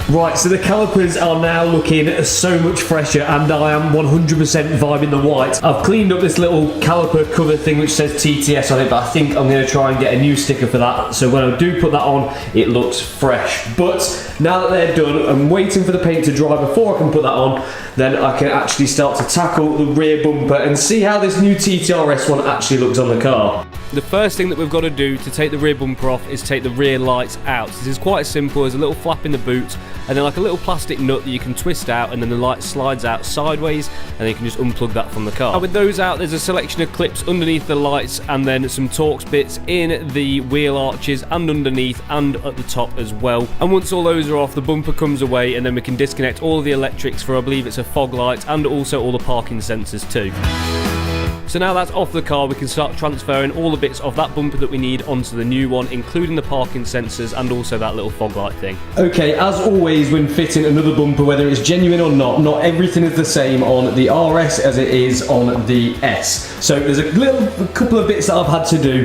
The first thing obviously is the exhaust tips. These ones bolt into the bumpers, and on the S they are actually connected to the exhaust. So to get by this problem for now, I'm going to chop the exhaust just here and then just see how that looks and see if we can get away with doing that or if we've got to do more at a later stage. One little repair I have had to do as well. I know this looks sketchy, but I've had to glue this section down and then I've just used gaffer tape over the top of it just to make sure it stays in place and stays nice and solid, but it'll probably end up living like that because you will never see it. But first we're going to test fit it and just see how it fits with these exhaust tips. Safety. So with an angle grinder and some eye protection on, I start chopping away at the exhaust. I did find actually the better way of doing this was undoing the exhaust hanger from the car, letting the exhaust drop slightly, and that gave you much more access to be able to chop away at the exhaust pipes and you're not cutting away at everything else.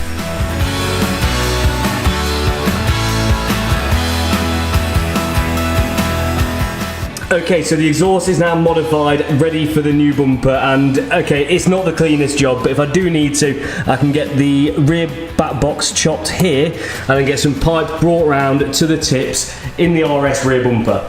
After that elegant modification, I can now fit up that TTRS rear bumper, but the first thing obviously is plugging in all of the wiring, so for the parking sensors, and then we can start fitting up the bumper, and it did fit as you'd expect really. There was nothing that was particularly in the way apart from the heat shield for the back box. We did have to squash that in towards the back box a little bit more, but that was it really. And straight away you can see how much better this bumper looks with those massive fat exhaust tips, and also it hangs lower on the sides as well. It just looks a lot more evil, but that's on the car now, so we can put the rear lights back in and the rear bumper install's done.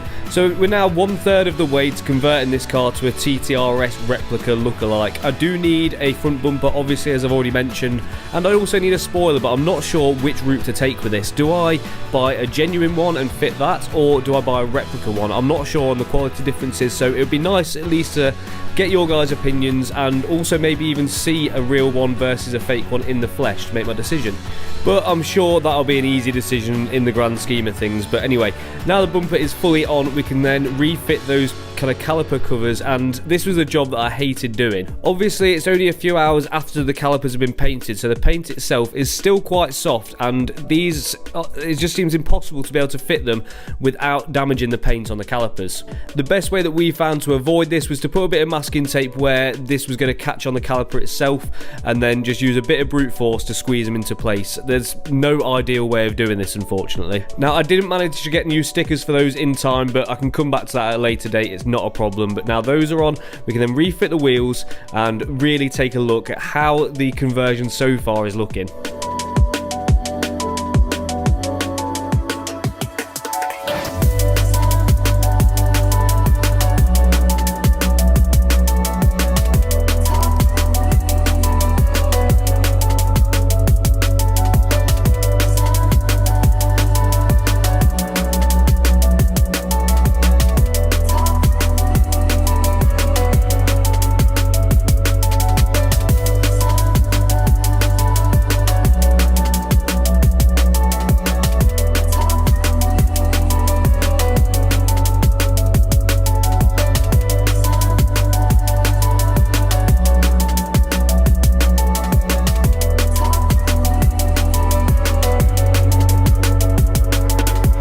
Now I know there's going to be some of you that don't like the fact that I'm putting a TTRS kit on a TTS because it's like putting M badges on a 320D, but I'm doing it just because it looks so much better and looks so much meaner. I just think it's much better looking body kit. And if you guys want me to, I will retain the TTS badge to make sure that I'm not catfishing anyone. But I love the look of this rear bumper, and also now it passes the fist test, and it just sits so much lower on the back as well, which makes it look a lot more meaty. And also, what do you guys think of the white calipers? I really like them, but at the moment they may not tie in 100% with the look of the car, but what I've got planned for it, it definitely will. So in this video, we'll be completing that TTRS body kit which we started in the last video. Now, finding a TTRS front bumper alone is hard. There's not many about, and the ones that are very expensive, so it was quite a challenge getting to this point. But we're here now, and this one needs painting, so the first thing to do is scotch over the full bumper to prepare it for primer, and then once that's done, we can lay some colour down. And it's not only the front bumper which needs doing, as I already mentioned, the bonnet also needs doing.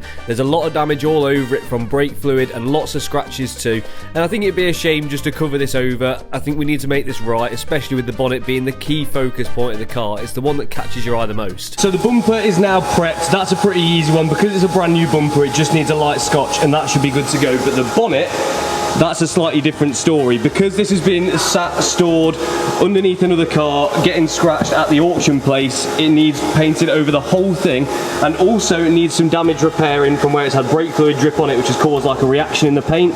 So there's a bit more prep needed on this than what was needed on the bumper. So with the bonnet, I think what I need to try and do is take it back to bare metal to make sure that there's no reacted paint on there anymore, and that any damage that's on there is completely removed. So I sand the worst bits with 120 grit on the DA, and then the better bits on 240 grit on the DA. I've got to thank Josh at JB Paints, by the way, for letting me use his booth because I can't paint in my garage at home. It will just completely ruin it. So having access to a spray booth was an absolute lifesaver here. If you can go and show him some support and go and follow his Instagram for us, that'd be much appreciated. But now the bonnet is prepped and completely sanded, I can start cleaning it down and getting it ready for that first coat of primer. Now, I'm going to have to keep the camera out of the spray booth as much as I can because the last few times I've painted cars, it's really made a mess of it. So I want to try and avoid wrecking my nice new camera, but I'm sure I can get 1 or 2 shots in there for you. So once the bonnet and the bumper were cleaned down, we could then lay down those first coats of primer, preparing them ready for the colour coat. And straight away, that is looking much better, but now we can start mixing it up. And this time you'll be glad to hear that I have actually got the correct colour code for this car. So once that's mixed up with thinners, we can then pop it in the gun and start spraying some panels. So with a little bit of guidance from Josh, I start by spraying the edges of the panel first and then working into the middle. I'm not aiming for complete coverage on the first coat because we'll be doing about 2 or 3 coats anyway, so I just want to get a good amount of paint on there. And then we can just build up layers and layers and layers until it's completely ready. Okay, so we've got 3 coats of base on the bumper and also the bonnet. I haven't had the camera in here because I don't want to get covered in overspray and ruin it, but I think that's looking okay. Josh, rate it out of 10, honest. What have you done? Give it a solid, I'd go with a 7 out of 10. It's a good rating. Just a bit patchy. Right, okay. How do I make it less patchy? We can do a few more dust coats, a bit further away, drop coat should hide. Yeah, I thought that. Like dust coats and drop coats. Now, because I have absolutely no idea what a dust coat or a drop coat is, Josh steps in at this point and does that for me and just finishes off that base coat layer. Then once that's done, we can lay on our first coat of clear, which looks like this, and then a second coat, and then possibly even a third coat, and then the bumper and the bonnet are painted. So the next thing we're going to do to the bonnet is wet sand it to remove any imperfections and just increase the finish ever so slightly. I'm not aiming for perfection because at the end of the day I'm going to be wrapping over it, but it's definitely looked better than what it did before. Right, so we've got the new bumper here painted up, and as you can see it's not quite ready to go on the car. It's missing a few bits, so we need to get the grills in, we need to get the lower splitter in, we need to get the centre grill in, and there's a few other bits to go with that. The first thing to go on is this silver kind of lower splitter. I quite like this in silver on a black car, but you know, I'm sure everyone's opinion's gonna differ. Let me know what you think. Do you think keep it silver or wrap it black? But anyway, once that's clipped in, then I can move on to the side grills. These are a little bit of a faff to get in. You kind of have to put them in a certain way, and they take a bit of force to try and get them to clip in properly, but they do get there in the end. I am being as gentle as I can be because the last thing I want to do at this point is break any clips or snap any of the plastic parts because that would be an absolute nightmare. But now that's on both sides, we can now fit the centre grille which clips in and screws in from the back, and that is the front bumper completely assembled. Okay, the bumper is now more or less together. There's one trim which needs to go on, but I'm waiting for that to dry because I forgot to paint it, but it's now been painted. And while I'm waiting for that, I'm going to pull the car inside and get the bumper off. As far as front bumpers go, the TT is quite an easy one to get off. There's just two 10mm in each wheel arch, some bolts underneath for the under tray, and then the ones that are visible from opening the bonnet. And then as soon as those are off, the bumper can come away from the car. All you've got to do then is disconnect the washer jets and the fog lights, and you should be good to go. One thing's for certain, I definitely won't miss that badgeless centre grille that's mounted on this bumper at the moment. I know some people like them, but they're just not for me. There's the old bumper off. Now we can look at fitting up this brand new one, and doesn't it just straight away look so much better? But the only thing that I wasn't happy with on this was the grille. It came with another badgeless grille, which I don't like, and I've gone and bought this kind of badge holder from eBay. I think it was about 50 quid, which just screws onto this badgeless grille and then completes the look of the front of the car. I'm still waiting for this last trim to dry, so I'm going to put the bumper on, then put that trim on when it's on the car, and all should be gravy. But let's get this new bumper on. So the first thing I had to do was mount up the washer jets. Again, on this bumper, because it's brand new, I had to kind of open out the holes a little bit to make everything go into place nicely. But with two T20s in each one, those are mounted, and then the new washer jet covers could be clipped into the front of the bumper. Now, you may have also noticed the TTRS does not have fog lights, whereas the TTS does, so we've got to do something about that. Now, you have two options here. You can either leave the bulbs plugged in and then just tuck them somewhere out of the way and just not use them, or you can do what I've done here and get some fog light delete kits, which essentially trick the car into thinking that the bulb's still there even though it's not. So that way it stops any risk of accidentally turning them on and melting some wires or anything like that, but either way is fine. But from here it was pretty much plain sailing. I just clipped in the sides and put all the nuts back into place, but I did end up swapping from the OEM nuts in the wheel arch to just normal nuts and washers because I was having trouble stopping them from spinning on the studs that come in the bumper, which was a little bit annoying. Okay, so the front bumper's now on, the back bumper is on from the last video. Now we've got one final piece to complete the TTRS body kit puzzle, and that is the spoiler. Now, there's a couple of ways we can attach this, and I think I'm going to go for the easy way. So obviously this spoiler came off a red car, so I need to change the base on it for the black one, and there's two ways I can do that. I can either remove the old spoiler completely from the car, swap it over like that, or because this spoiler just bolts on in these two places, I'm thinking I might be able to do it on the car. So take the spoiler off there, use that as a template on here, drill the holes, and then just slot it on, bolt it in, put the spoiler down, and then code out the spoiler function to stop it coming back up. There might be a very good reason why I shouldn't do it that way, but I can't see why, so I'm just going to do it, and if it works, it works. So I'm pretty sure this isn't the right way of doing it, but I can't see a reason why it wouldn't work, so let's give it a shot. So I take the base plate off the new spoiler, and then I'm able to use masking tape to mark off where the holes were on here and transfer that over to my own spoiler on the black car. It's important here to mark the edges so you know that you're mounting the masking tape in the right place, but then you can just stab a hole and that gives you an exact idea of where you want to poke a drill through your spoiler. And once that's done, I carefully stick it onto my spoiler in exactly the right place. Okay, so now I've got my templates laid down, I just need to drill holes in my car. This is one of those points where you need to have faith in what you've done and that you've done it right and just go for it, because, well, there's no turning back after you've drilled a hole. Hopefully, if you do get it slightly wrong, there's a bit of adjustment, but there's not always, so you've got to be careful and make sure you get it right first time. So I start out by drilling a pilot hole to make sure that I'm in exactly the right place, and then I can move up to a bigger drill bit to take the size of the bolt which needs to go through it. Now, one thing I did notice on the red spoiler is that where the holes have been drilled, the spoiler had actually started corroding, so I'm guessing that means that the spoiler is actually made out of steel. So anyway, what I can do to combat that is then actually mask off the area and just spray a little bit of primer in there to try and stop that from happening on mine. So once that was done, I could then do a quick little test fit on the spoiler to make sure I'm happy with it, and there was some slight adjustments needed on the passenger side, so I had to make those holes slightly bigger, but it was nothing too bad. And once that was done, then I could bolt the spoiler in for the final time. This was probably the most fiddly bit because I hadn't given myself much room underneath the spoiler, but with a little bit of fiddling with an Allen key, we were there. And there is the TTRS spoiler officially fitted. The only thing I do need to do is try and code the car to see if I can make the spoiler come up at a higher speed, at like a speed that the car will never do. That way I can keep the spoiler button inside the car, so if I do need to quick release this spoiler and just pop this up and then undo these bolts, I can do that at the push of a button. From this angle it looks like some mad air brake, but I do need to obviously retract the original spoiler, so let's do that.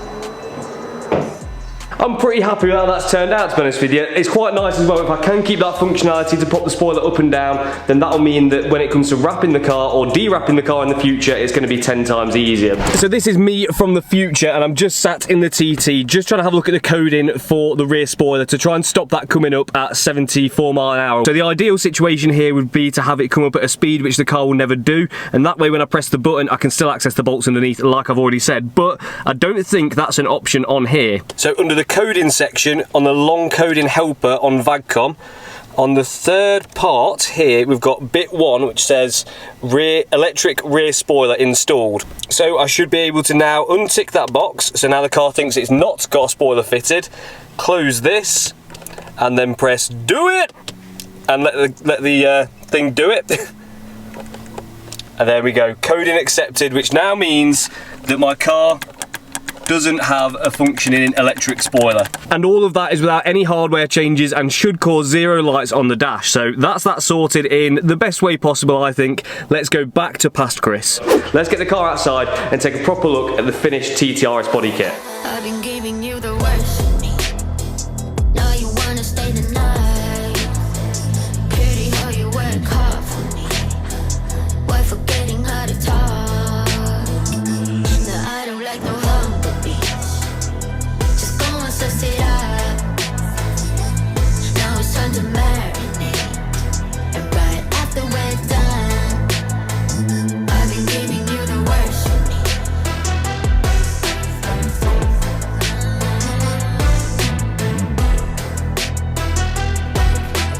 Well, the look of the TT has been absolutely transformed and is looking a lot meaner. This front bumper is actually a replica one and it fits pretty well. I'm actually quite happy with that. It was about 1/3 of the price of a genuine painted one with all the grills and everything, so I think that's actually a pretty good deal considering. And obviously, as we already know, the back bumper is genuine because they are much cheaper, and the spoiler is also a replica which we've bolted onto the original spoiler base to save the fitment issues there. And that means I've managed to transform my Audi TTS into looking like a TTRS for just over £1,000, which I think's a pretty good deal. But the main thing bothering me now is the height of the car. It doesn't look right with these bumpers on and everything, and these wheels. I think the tyres need to go a size bigger, and we need to lower the car slightly as well, and then it should look much better. But that is going to have to wait for another video. For now, don't forget to smash a like on this one, subscribe to the channel if you're not already, and I'll catch you next time.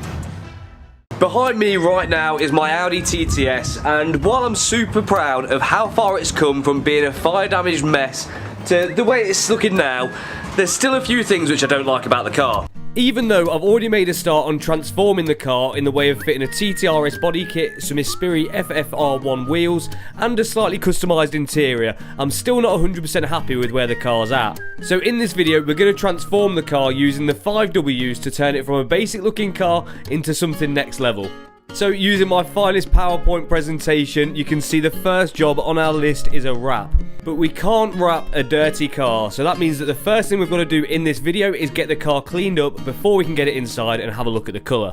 When you're preparing a car to be wrapped, you can't leave dirt anywhere, so you want to make sure that all of the nooks and crannies of the car are as clean as possible to make sure that you don't get dirt stuck underneath the film, which is then going to ruin the finish further down the line. It doesn't have to be anything too complicated, but you just want to do a nice, good, thorough wash, making sure that you're not missing any areas.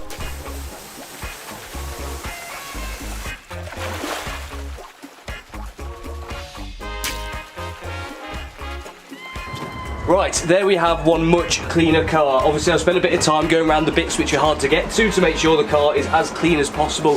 I'm not going to get any surprise bits of dirt come out. And I've also gone over the car with a clay mitt to take off any surface contaminants so the paint's as smooth as possible. But now, once it's dry, we can get it inside. Okay, so the car is now inside and we've got lots of work to do. So the first thing I want to do is the bits of the car which I'm going to struggle to do on my own. So I've got Ben here and he's going to give me a hand. He's also going to show up later in the video and he's going to help me with the bigger bits. But for now, we've got to take a look at this wrap.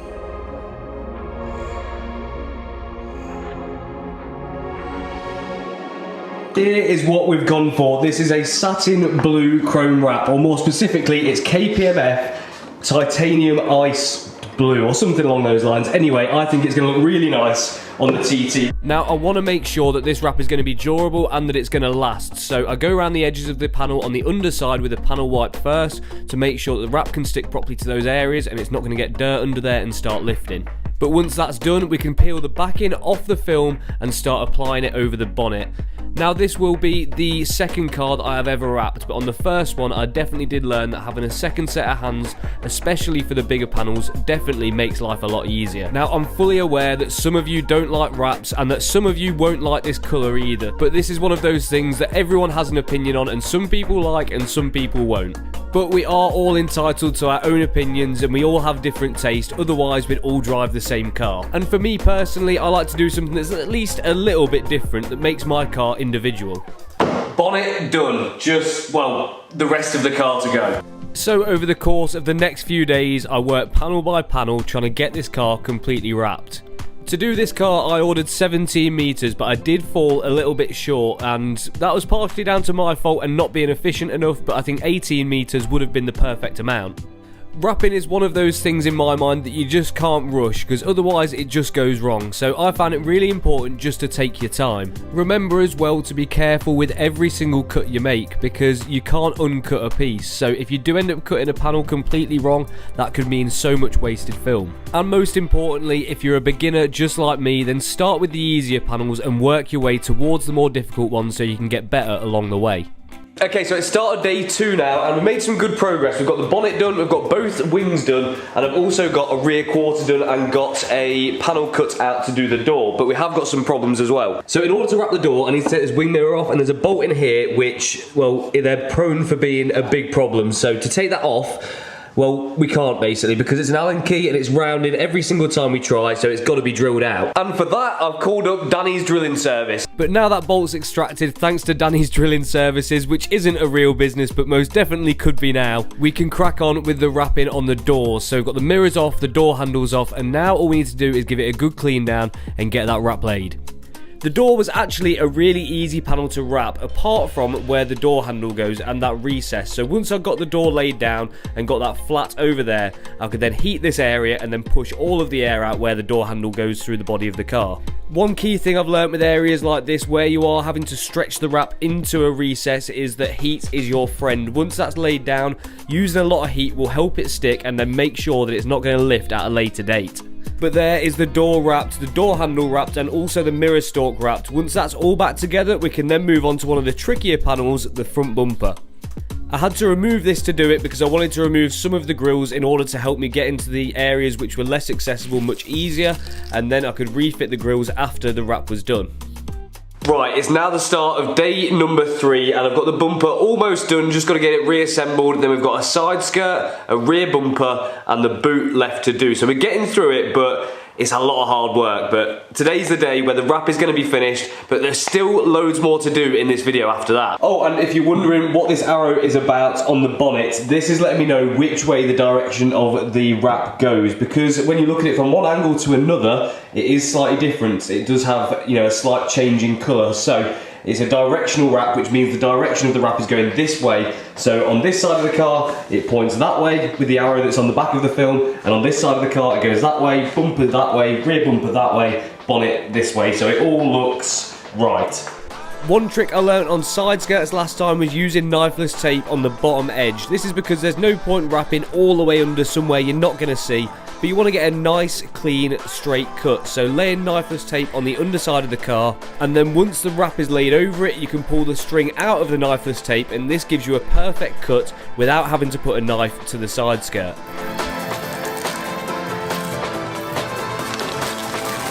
I'm now on the home run with the wrap, and we've just got the back end left to do, so that is the boot and the rear bumper. But before I can wrap the boot, I've got to remove the badges, which is really easily done with a heat gun.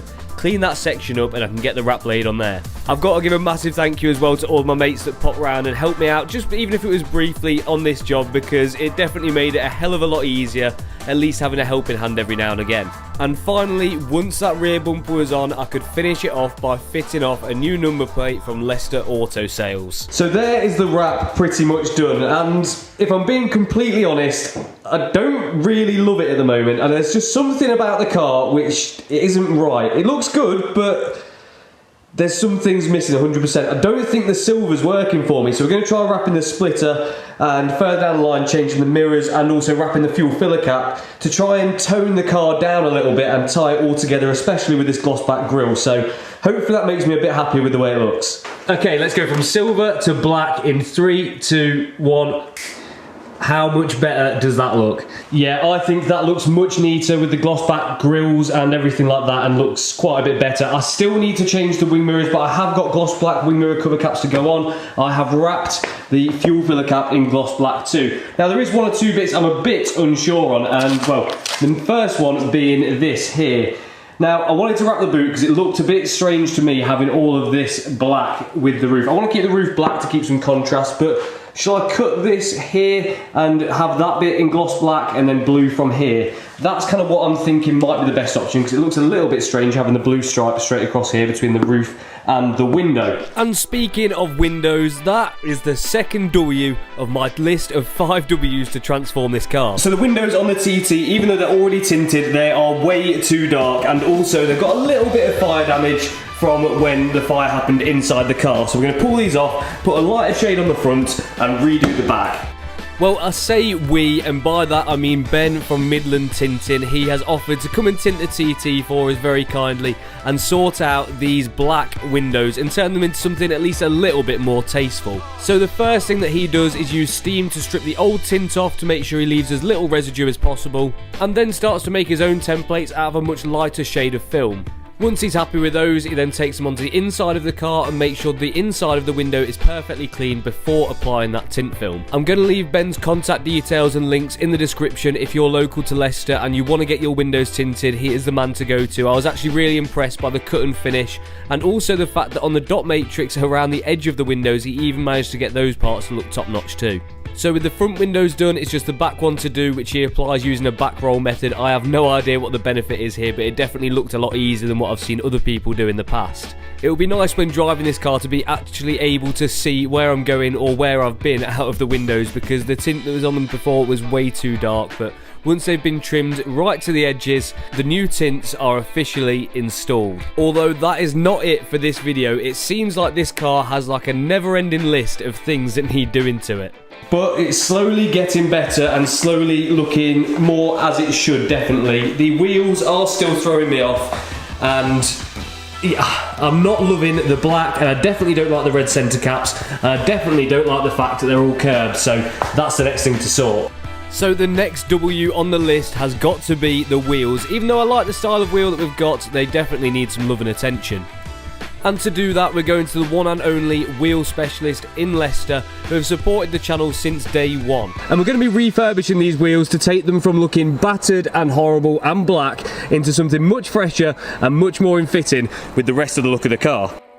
So we pull the car inside and get started on these wheels, because the gloss black wheels on this and the way they're all curved does not do the shape of the wheel justice. It really loses, well, everything nice about these wheels altogether, so they definitely need sorting out and they definitely need to be a brighter colour. So once the wheels are removed, before removing the tyres, these guys check over the wheels to make sure they're completely straight with no bends or buckles, so we know that when they're done, they're completely safe to refit to the car. Then once we're happy with that, we can take the tyres off and then leave them in the tank overnight to strip all of the old paint off them.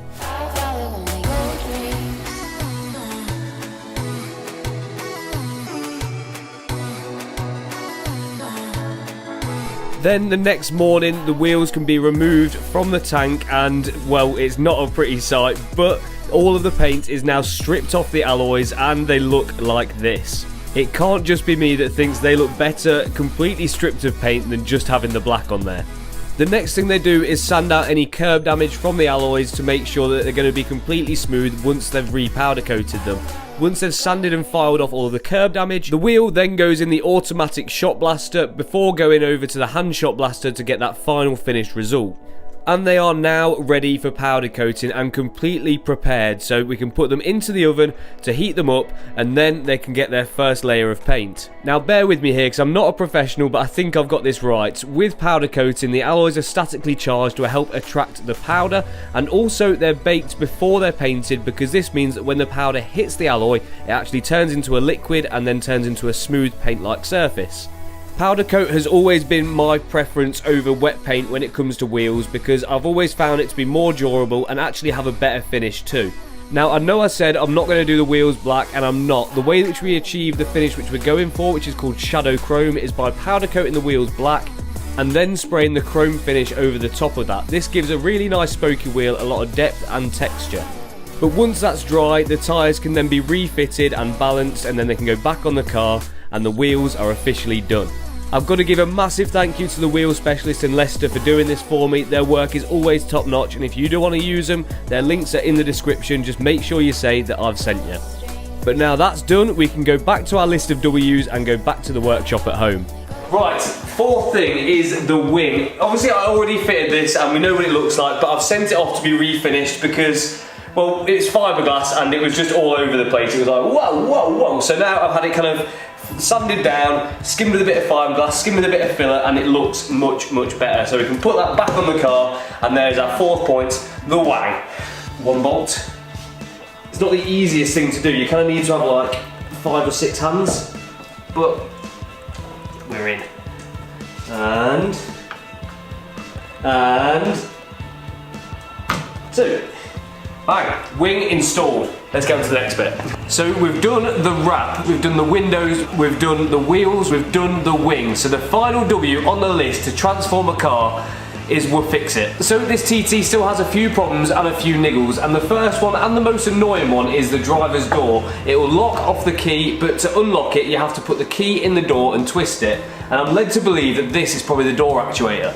So to do that we're going to take the door lock off and also the door card, which I've already done, and then inside here is where our door actuator is. So that's kind of this bit here with the latch on it, and hopefully that'll all come out as one with an electrical connector. Put the new one in and that new door lock should work. Hopefully, maybe, we'll find out. So after I remove the door card, we take the 2 multi-spline bolts out of the door shut and also the grub screw which holds in the door lock, and then after disconnecting the cables and the plugs from the door actuator, we can shimmy that out of the door. And once that's out, it's the same thing in reverse. So we've got to put the new one in, plug it in, connect the 2 cables, and then refit the bolts and also the door lock, and the job is done, which luckily did actually work. But the car has more problems than just that. There's something else that really bugs you the whole time you're driving it. Now I don't know if you'll be able to pick this up on the camera mic, but the whole time when the engine's running, there's like a sound, like an interference sound coming from the speakers, and it happened before I changed the radio, so it's got to be something else, and I've got a suspicion it might be for the amp in the back. So the first thing that we tried is cleaning up the earth for that amp, which is just in the boot underneath the carpet with a wire brush, and also where the earth point is on the car too. Also, I took out the Bose amp from behind the carpet and tried to dry that. Okay, so I did take out the amp, which is just behind this bit of carpet here, and clean up this earth, but it's not fixed the problem. But I'm aware that there is an additional loom that you can get which goes behind the radio, and it acts as like an additional earth loom, so I'm going to try getting that, and hopefully that then fixes the hissing problem that I'm getting. Now the final job for this video, which actually could have been my last W now I think about it, is fitting the new wing mirror covers. The silver ones did not go with all of the gloss black grills and accessories that I've got. Once we removed the mirrors yet again, which luckily this time was a lot easier thanks to the fact that we'd already dealt with those dodgy bolts, we could fit some new black mirror caps. If I'm being 100% truthful and honest, these wing mirror caps are actually very dark grey, not black, but they will do the job for now.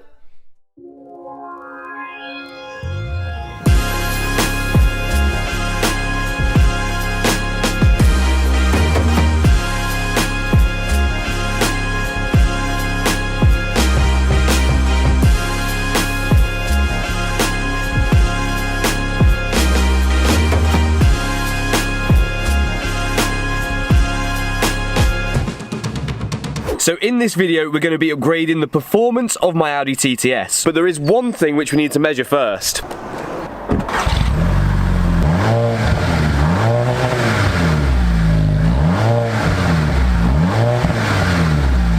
88.9 decibels. That's a bit pathetic, but we'll come back to that a little bit later. Now, the first thing which we're going to look at is the handling of the TT, but I'm going to do this in a slightly different way to what I normally would. Obviously, I'm going to be fitting coilovers, and we'll come back to what they are in a second, but the way that I normally do this, I've been advised, is the wrong way for this car. But we'll come back to why I've done this a little bit later, but first, let's have a look at the coilovers I'm fitting, do the rears, and then come back to this.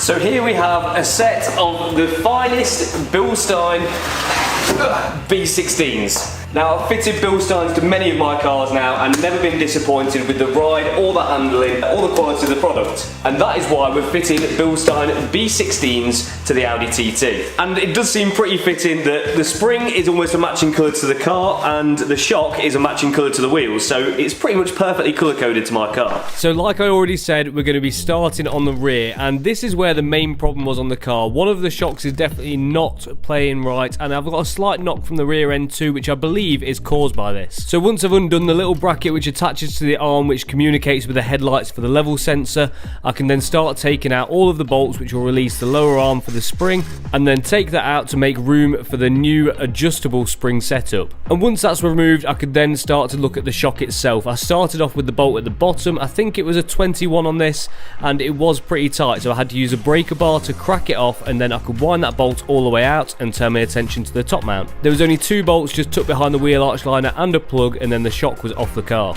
Right, I've got my new shock with the top mount on ready to go, but I just thought I'd share this with you quick, because I've always had troubles with getting the top mount on a new shock, and well, this kind of fixed it for me really. This is a toolkit that I got in Monaco when we went there in the 350Z, and I broke down. I had to go and buy this toolkit to get my car back on the road to be able to make it home. But I've just realised it's kind of a socket and ratchet with unlimited depth. So you could put it on a stud, say for example the stud was up here, slide it down and you'd still be able to tighten it. But there's another benefit too, because when you're tightening shocks, you want to try and hold the Allen key or the Torx head in the top, normally like you get on coilovers, and that way you can hold the shaft still whilst tightening the nut. Normally with a ratchet you wouldn't be able to do that, and you couldn't use a ratchet spanner because it has no depth to be able to get on there, but using this means you can put it on, you can tighten that, and there's a hole big enough that you can put an Allen key in the top. It's probably a normal thing, I've just never seen it before. So now I'm done chuffing over my fancy ratchet, I can get the new coilover on the back of the car. It's the exact same in reverse, if not a little bit easier, because these don't have mag ride, but I do need to get a mag ride resistor to take the suspension warning light off the dash. Then I can get the back spring into place, but this spring is a little bit stiffer, so what I've got to do in order to be able to compress the arm back up is to use an axle stand and then lower the car ever so slightly onto the axle stand under the arm, which will compress the spring and allow me to push the bolt through and get it all tightened up. And that is the rear coilovers installed. Hopefully I'm happy with the ride height, but now we can move on to the front. So the first thing I want to do on the front while the car is on the floor is crack off the drive shaft nut. Okay, the rears are on. Now we're going to move on to the front, and as I said earlier, I'm going to do this slightly different to how my head says I should. Now first thing, well, I don't think this is a good idea particularly, and I definitely don't advocate doing it, so for your own safety, do not try this at home. But I haven't got any spring compressors at home, so I'm going to essentially use the car as my spring compressors. So I'm going to take the top mount off before I lift the car off the floor, and to do that I've got my fancy ratchet which I mentioned earlier, and a Allen key which goes through the middle of that, and then I should in theory be able to take the top mount bolt off before I jack the car up, and then this way when I lift the car in the air the weight of it slowly comes off and then the top mount will be loose, and hopefully it won't come off with a bang, but I can't see why it would. Okay, so it turns out I've just found out the reason why you're not supposed to take out the top mounts before you jack the car up. Because over the floor here, what we have is my top mount bearings. So these may have been goosed already and you just fell apart when you were taking it out, which could have happened when I was just taking them off, or doing it the way that I did could have caused this. But for those of you that knew that was going to happen, you can laugh at me, and for those of you that didn't know that was going to happen, now you know not to do the same thing as what I've done. So there's a mistake that I'm going to have to learn from. So I said earlier in the video that I was going to try and do this a slightly different way to what I would normally do it. So normally I'd try and take the shock off from the car, leaving the hub in place and putting something in the back of the shock to split it open to give you enough room to be able to slide the shock out of the hub. Now my mechanic friends said that the way that they would do this is to take the whole hub off the car. So take the brake caliper off, and then take the disc and the hub and everything including the shock away from the car, and then split the hub off the shock off the car. And while it was my intention to try it this way because I thought this looked a bit easier, I just didn't think it was the right way to do it in my environment on the floor with limited tools. So I could have done with a bit more room, and I definitely would have done this way because I can see how much easier that would have been. But as I said, that's not how we did it in the end. So once the new coilover is in place, I can tighten all of the bolts up, and we have some fresh Bilstein B16 adjustable coilovers in place. And that is the coilovers officially installed, and it is absolutely battered me. It's a lot harder working on the floor with limited tools than it is on a ramp in a workshop, and it takes a lot more energy too. I'm tired, bruised and cut, but I am satisfied that the job is done, and all I've got to do now is get the wheels back on and tighten up the drive shafts, which I've got to do when the car's on the floor. Now what I was actually intending on doing, but again I didn't quite have the tools that I needed to do it, is actually taking the whole hub off. My mate who's a mechanic said that this is the easier way of doing it because you're not messing around so much in there. Even though it seems like the long way, apparently it's a lot quicker. But yeah, I just didn't end up doing that. It didn't work in this environment. Yes, we know, Chris, you're repeating yourself. But anyway, as it turns out, I didn't need to loosen off the drive shaft, which I've now got to tighten back up, but the wheel is back on and we can move on to the next bit. Well, it's a new day, and while the coilovers are fitted, there's still more work to do. Now, I'm going to leave the ride height as it is for now, even though it's slightly higher on the front than it is on the back, because coilovers have a little bit of time to settle in and to bed in, and then once they've done that, after a couple of days, I'm then going to set up the ride height exactly how I want it. And while I'm waiting for that to happen, I've got something more which I want to add to the car, to add to the performance package that we're going to be doing to it, and I'm not sure whether I'm going to be able to do it here at home, but all I can do is try, so let's give it a shot. So here we have the next modification for the Audi TT.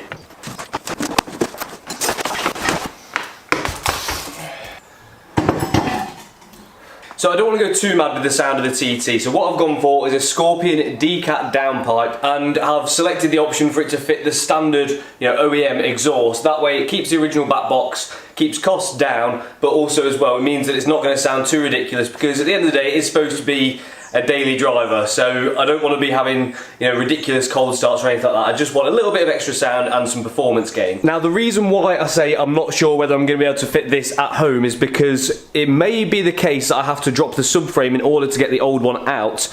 On the Quattro models of the TT it's a little bit more awkward than it is on the front wheel drive ones, and I don't know whether I'm going to have the space underneath the car on axle stands to be able to do that. So I'm going to give it a shot, see how I get on, and if all else fails then I can borrow someone's ramp at a later date and get it fitted. So I need to make as much room as possible in order to get that new downpipe in and the old one off. So the first thing I'm going to do is take the airbox off, and then I might actually be able to see the bolts where the downpipe mounts to the turbo. So I think it was a bunch of T20s around the edge, and that splits the airbox, but I don't actually think I needed to take it apart to do that. But anyway, it pulls out of place and there is one clamp holding it on, and then we can actually see where the downpipe goes to, and well, straight away we can tell it's not very visible or very accessible.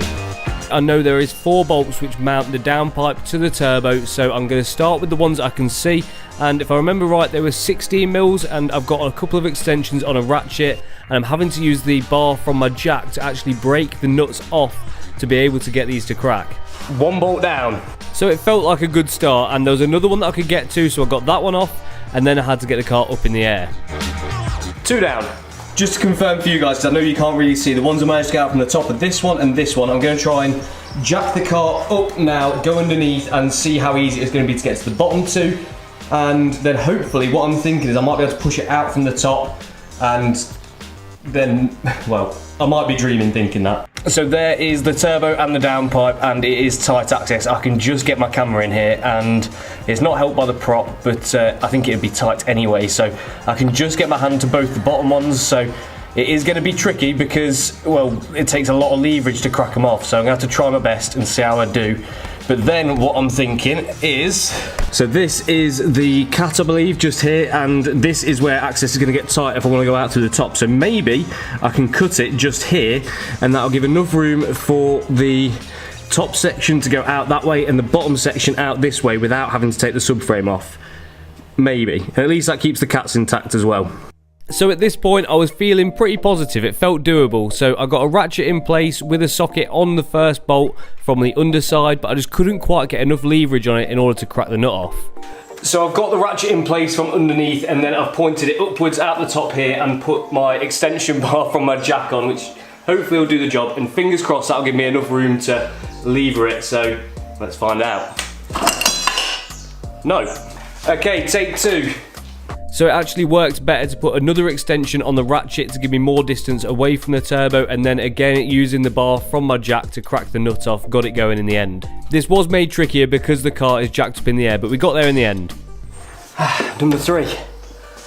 But I think that one's on the subframe. Yes, I got the final one, so I'm not even going to use the footage which I got under there because it's just going to be rubbish, but I managed to use the tool of the day, my kind of very slim ratchet, get that on there, and then just managed to get the jack bar on it and just crack it, and then fiddle around in there until it finally came out. So now I need to disconnect the other end of the exhaust, get the lambers off. I think I'm going to cut it in the middle, and then try and take out both sections of the downpipe. Using a 22mm spanner, I managed to get the lambda sensor off by the downpipe and also on the midsection of the exhaust, and progress felt pretty good. So it was time, once I got the lambers off, to then go underneath the car and take off the clamps which held on the other side of the exhaust to the car, and then I could start cutting it. Now these bolts were all super corroded, so again the jack bar comes out and snap the clamp, but that doesn't matter because I got a spare one with my new exhaust. And also I can really obviously see that the exhaust was blowing at this section, so I'm glad it's going. Come on!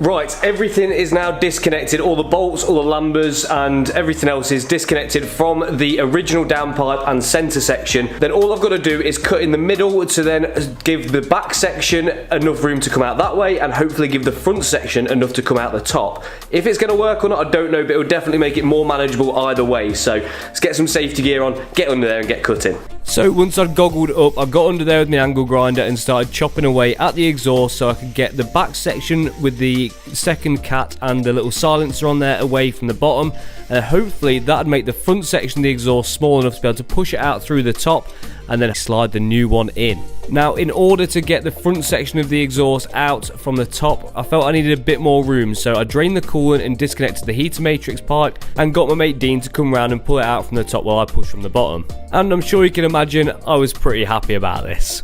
But there was no time to waste, it was time for the new one to go in, and we slid it in from the top. As this comes in 2 sections, we slid the front side in first, and it took a little bit of bending on the bracket in order to get it around the prop, but we did get there in the end, after a bit of deliberation anyway, and then it was time to start fastening it up exactly the same as we'd unfastened it earlier.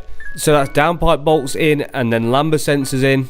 And once those were properly torqued to spec, it was then time for the midsection of the exhaust which connects it to the old one. So once that was slid into place, we could then tighten up all of the new clamps and reducers to make it fit onto the old exhaust, and then we could go back round onto the top and finish up in the engine bay by putting the airbox back in and topping up the coolant, and the downpipe install is finally done. And the truth of the matter is, I could not be more happy about it.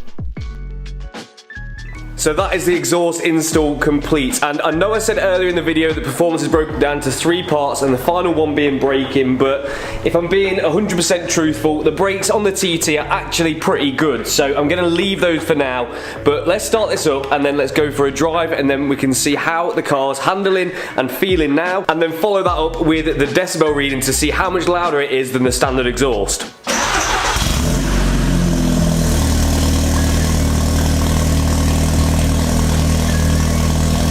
Okay, it's not ridiculous, but it's definitely louder.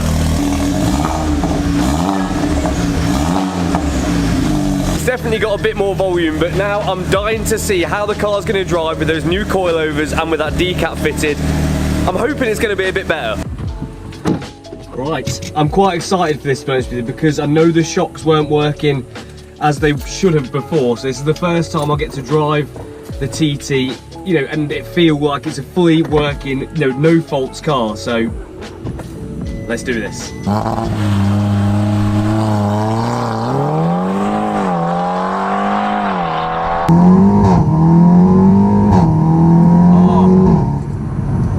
that That exhaust actually sounds so good. At the low RPMs, it's really nice and quiet, and then when you start giving it some, it comes alive. That sounds nice.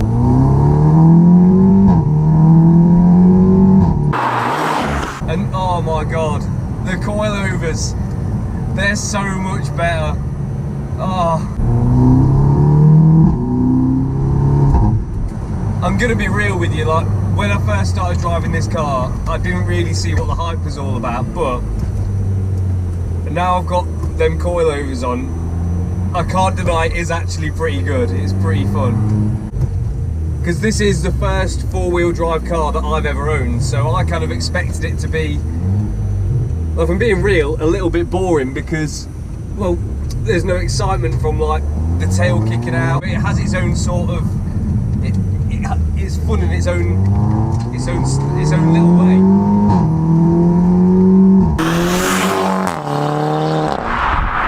And I think part of the appeal of four-wheel drive is that you're confident pretty much whatever the conditions, that you can put your foot down and you're going to be relatively safe, and I do sort of see the appeal of it now. It is a lot of fun. Wow, what a difference those mods have made to the TTS. It's completely transformed the handling, and the sound is perfect for if you're going to be using the car daily, because it's quiet when you're just cruising and it's loud enough when you're putting your foot down. So all in all, could not be happier with those. But to wrap up this video, we need to see how much louder it's going to be than standard. I think it was 89.8 to beat. I might be wrong, but let's see how loud it is now.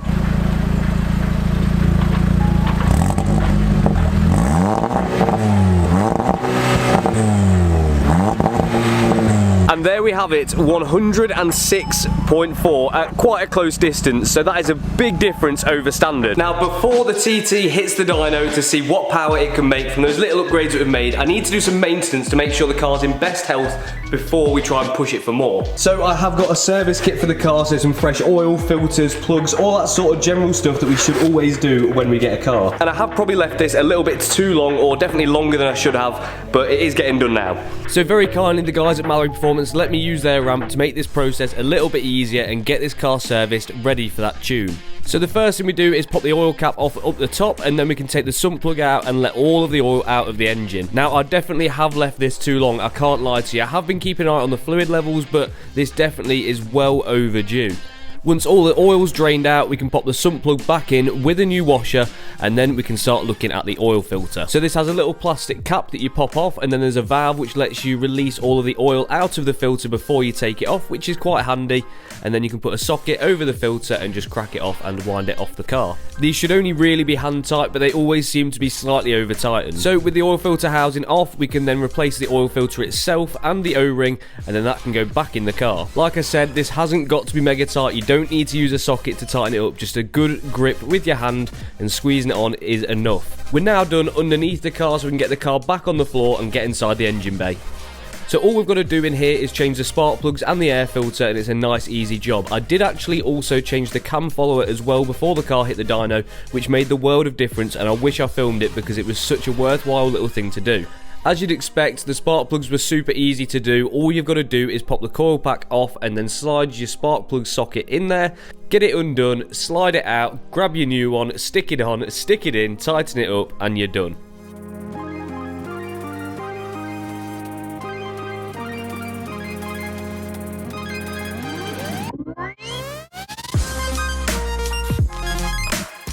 Next thing is the air filter, and this didn't quite go to plan because it looks like they've given me the one for like a normal 2-litre TT, not a TTS, so it didn't fit. Finally is the oil. We can't forget this, so we put about 4 or 5 litres in the car and just check it on the dipstick to make sure it's at the right level. So oil and oil filter has been changed, spark plugs have been changed. I haven't managed to change the air filter yet because my parts store have given me the wrong one, so I've got to get a new one of those before tomorrow. I've topped up the coolant, and I've also got one more job to do, which we'll see in a second. So the car's serviced and should be ready to hit the dyno, but we have one final thing to do, which is smoke testing it to make sure that we're not going to have any nasty surprises. Is it a pass? It's a pass, mate, yeah. Thank you. Pass with flying colours. What a car. Let's see what this car makes. Just as a reminder, if you can't remember, we haven't done loads to this car, it's just got a downpipe fitted because I wanted to keep it relatively simple because it's supposed to be kind of a daily driver.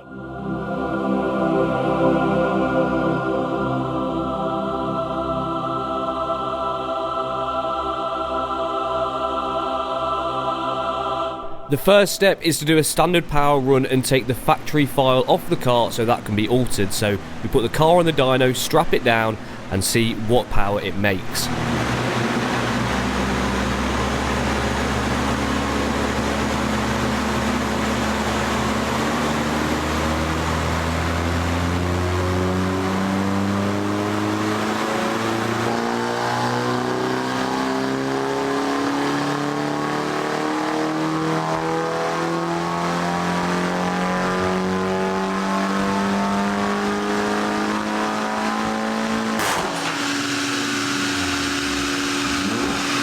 So there is our first run, and it's made 298 horsepower at the flywheel, which ain't too bad. That's about 30 horsepower over standard, which, considering all we've done is bolt a downpipe onto the car, that's a pretty good power increase. But Phil, who does the tuning here at Mallory, is actually on holiday at the moment in America, living the dream. So we're gonna have to take the file off the TT for now and wait until he comes back, until we can flash that back onto the car and see what the final figure is. But we've got something else we can do until then, because we've been sent this out by the guys at Wheel Finesse, and what this is a new cover for the standard steering wheel in the Audi TTS. Now, because this steering wheel obviously was the same one from when the car was in the fire, I think the stitching's a little bit discoloured, the leather's super shiny, and it does just need a good refresh. So while we're doing that, we may as well customise the car a little bit too. Now, apparently the Audi TTS wheel is a little bit more complicated to do, even though these kits are DIYable, but we've got Adam here from Wheel Finesse, and he's going to fit this to the car for me, so...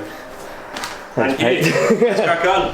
One of the most important parts on the interior of a car has got to be the steering wheel, especially if it's a car that you own, because that's the part of the car that you look at, touch and feel every single time you drive the car. And when it comes to customising your steering wheel, there's no one shoe fits all solution. You want to customise that to your exact spec. And with the guys at Wheel Finesse, you can do exactly that, picking your leather finish, your Alcantara, the colour of your stitching, the colour of your centre stripe. You can customise a whole steering wheel cover to suit your exact requirements. And install is not too challenging. You've seen me do something very similar to this in the past, but essentially what you do is double-sided tape the steering wheel itself and then sew the cover over the top of it. Even though sewing sounds hard, I promise you it's not that bad. And we can already see it's transforming the look of the wheel. Now, if you are interested in one of these, don't worry, they're not just for Audis, so they do them for all makes and model of cars. Just drop them a message. I'm going to leave their Instagram in the description, and there's also a discount code in there for you too, to help you save a bit of cash. Then, just to finish off the steering wheel, Adam removed the trim from the wheel so he could tuck the fabric behind it, and then clips back in the trim with the airbag, and it was good to go.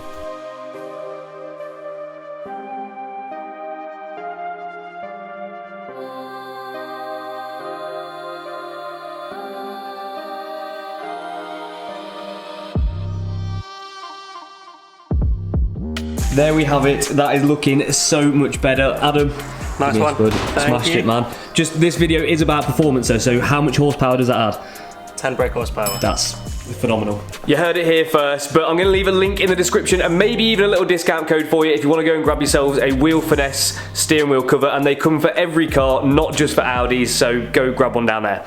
So Phil's finally back from holiday, which means we can now tune the TT. I hope you had a great time not taking me with you, but next time I want to come. We've essentially just done, it's a stage one, isn't it, with a slight tweak for the decat. Yeah, so it's basically decat with a stage 1 tune, so obviously the fuel pump or whatever is going to hold you back. Yeah, so to go to the next level it would be a fuel pump, intercooler, intake and a catback. Yeah, so it'd be the fuel pump for the higher boost pressures you're going to need, because obviously it empties the rail.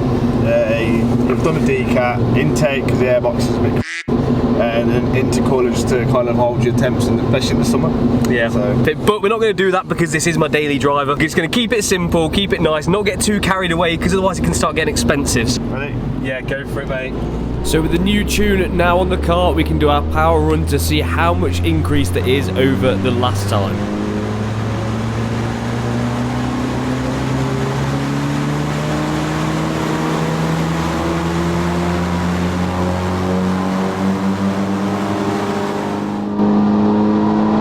Feels like it's going to blow up. 338, 338.5, so that is, that's not bad, that's not strong bad. stage 1, I know you get a decat as well. That's not bad. So standard it made 265, so that is What? 70 horsepower increase. About Is it? 70 horsepower. I think that's yeah. right. That's, I'm gonna feel that surely. Oh yeah, well obviously with the extra bits of it went that way as well. That's where you start seeing the Right. torque. Just trying to make me spend more money all the time. Right, let's go for a drive. So straight away, I can tell you the TT is completely transformed just from doing those two small modifications, a downpipe and a remap, which don't cost the earth. The car is night and day, so much faster. To be fair, if you have a turbocharged car, I feel like it's just rule number one when you get it, is at least get a stage 1. So if you do want to do that, the details from Alloy Performance are in the description. Let's see if we manage to make the 0 to 60 time at least a tiny little bit better.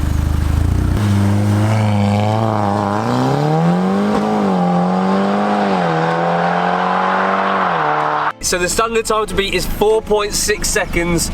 And in the damp, we've managed to do it in a verified 4.2. Boom! So that's pretty sick. In the dry, it should do even better. It may even scrape into the 3 seconds, so that's a pretty big win if you ask me. But unfortunately, I'm not going to get to enjoy this car for very long.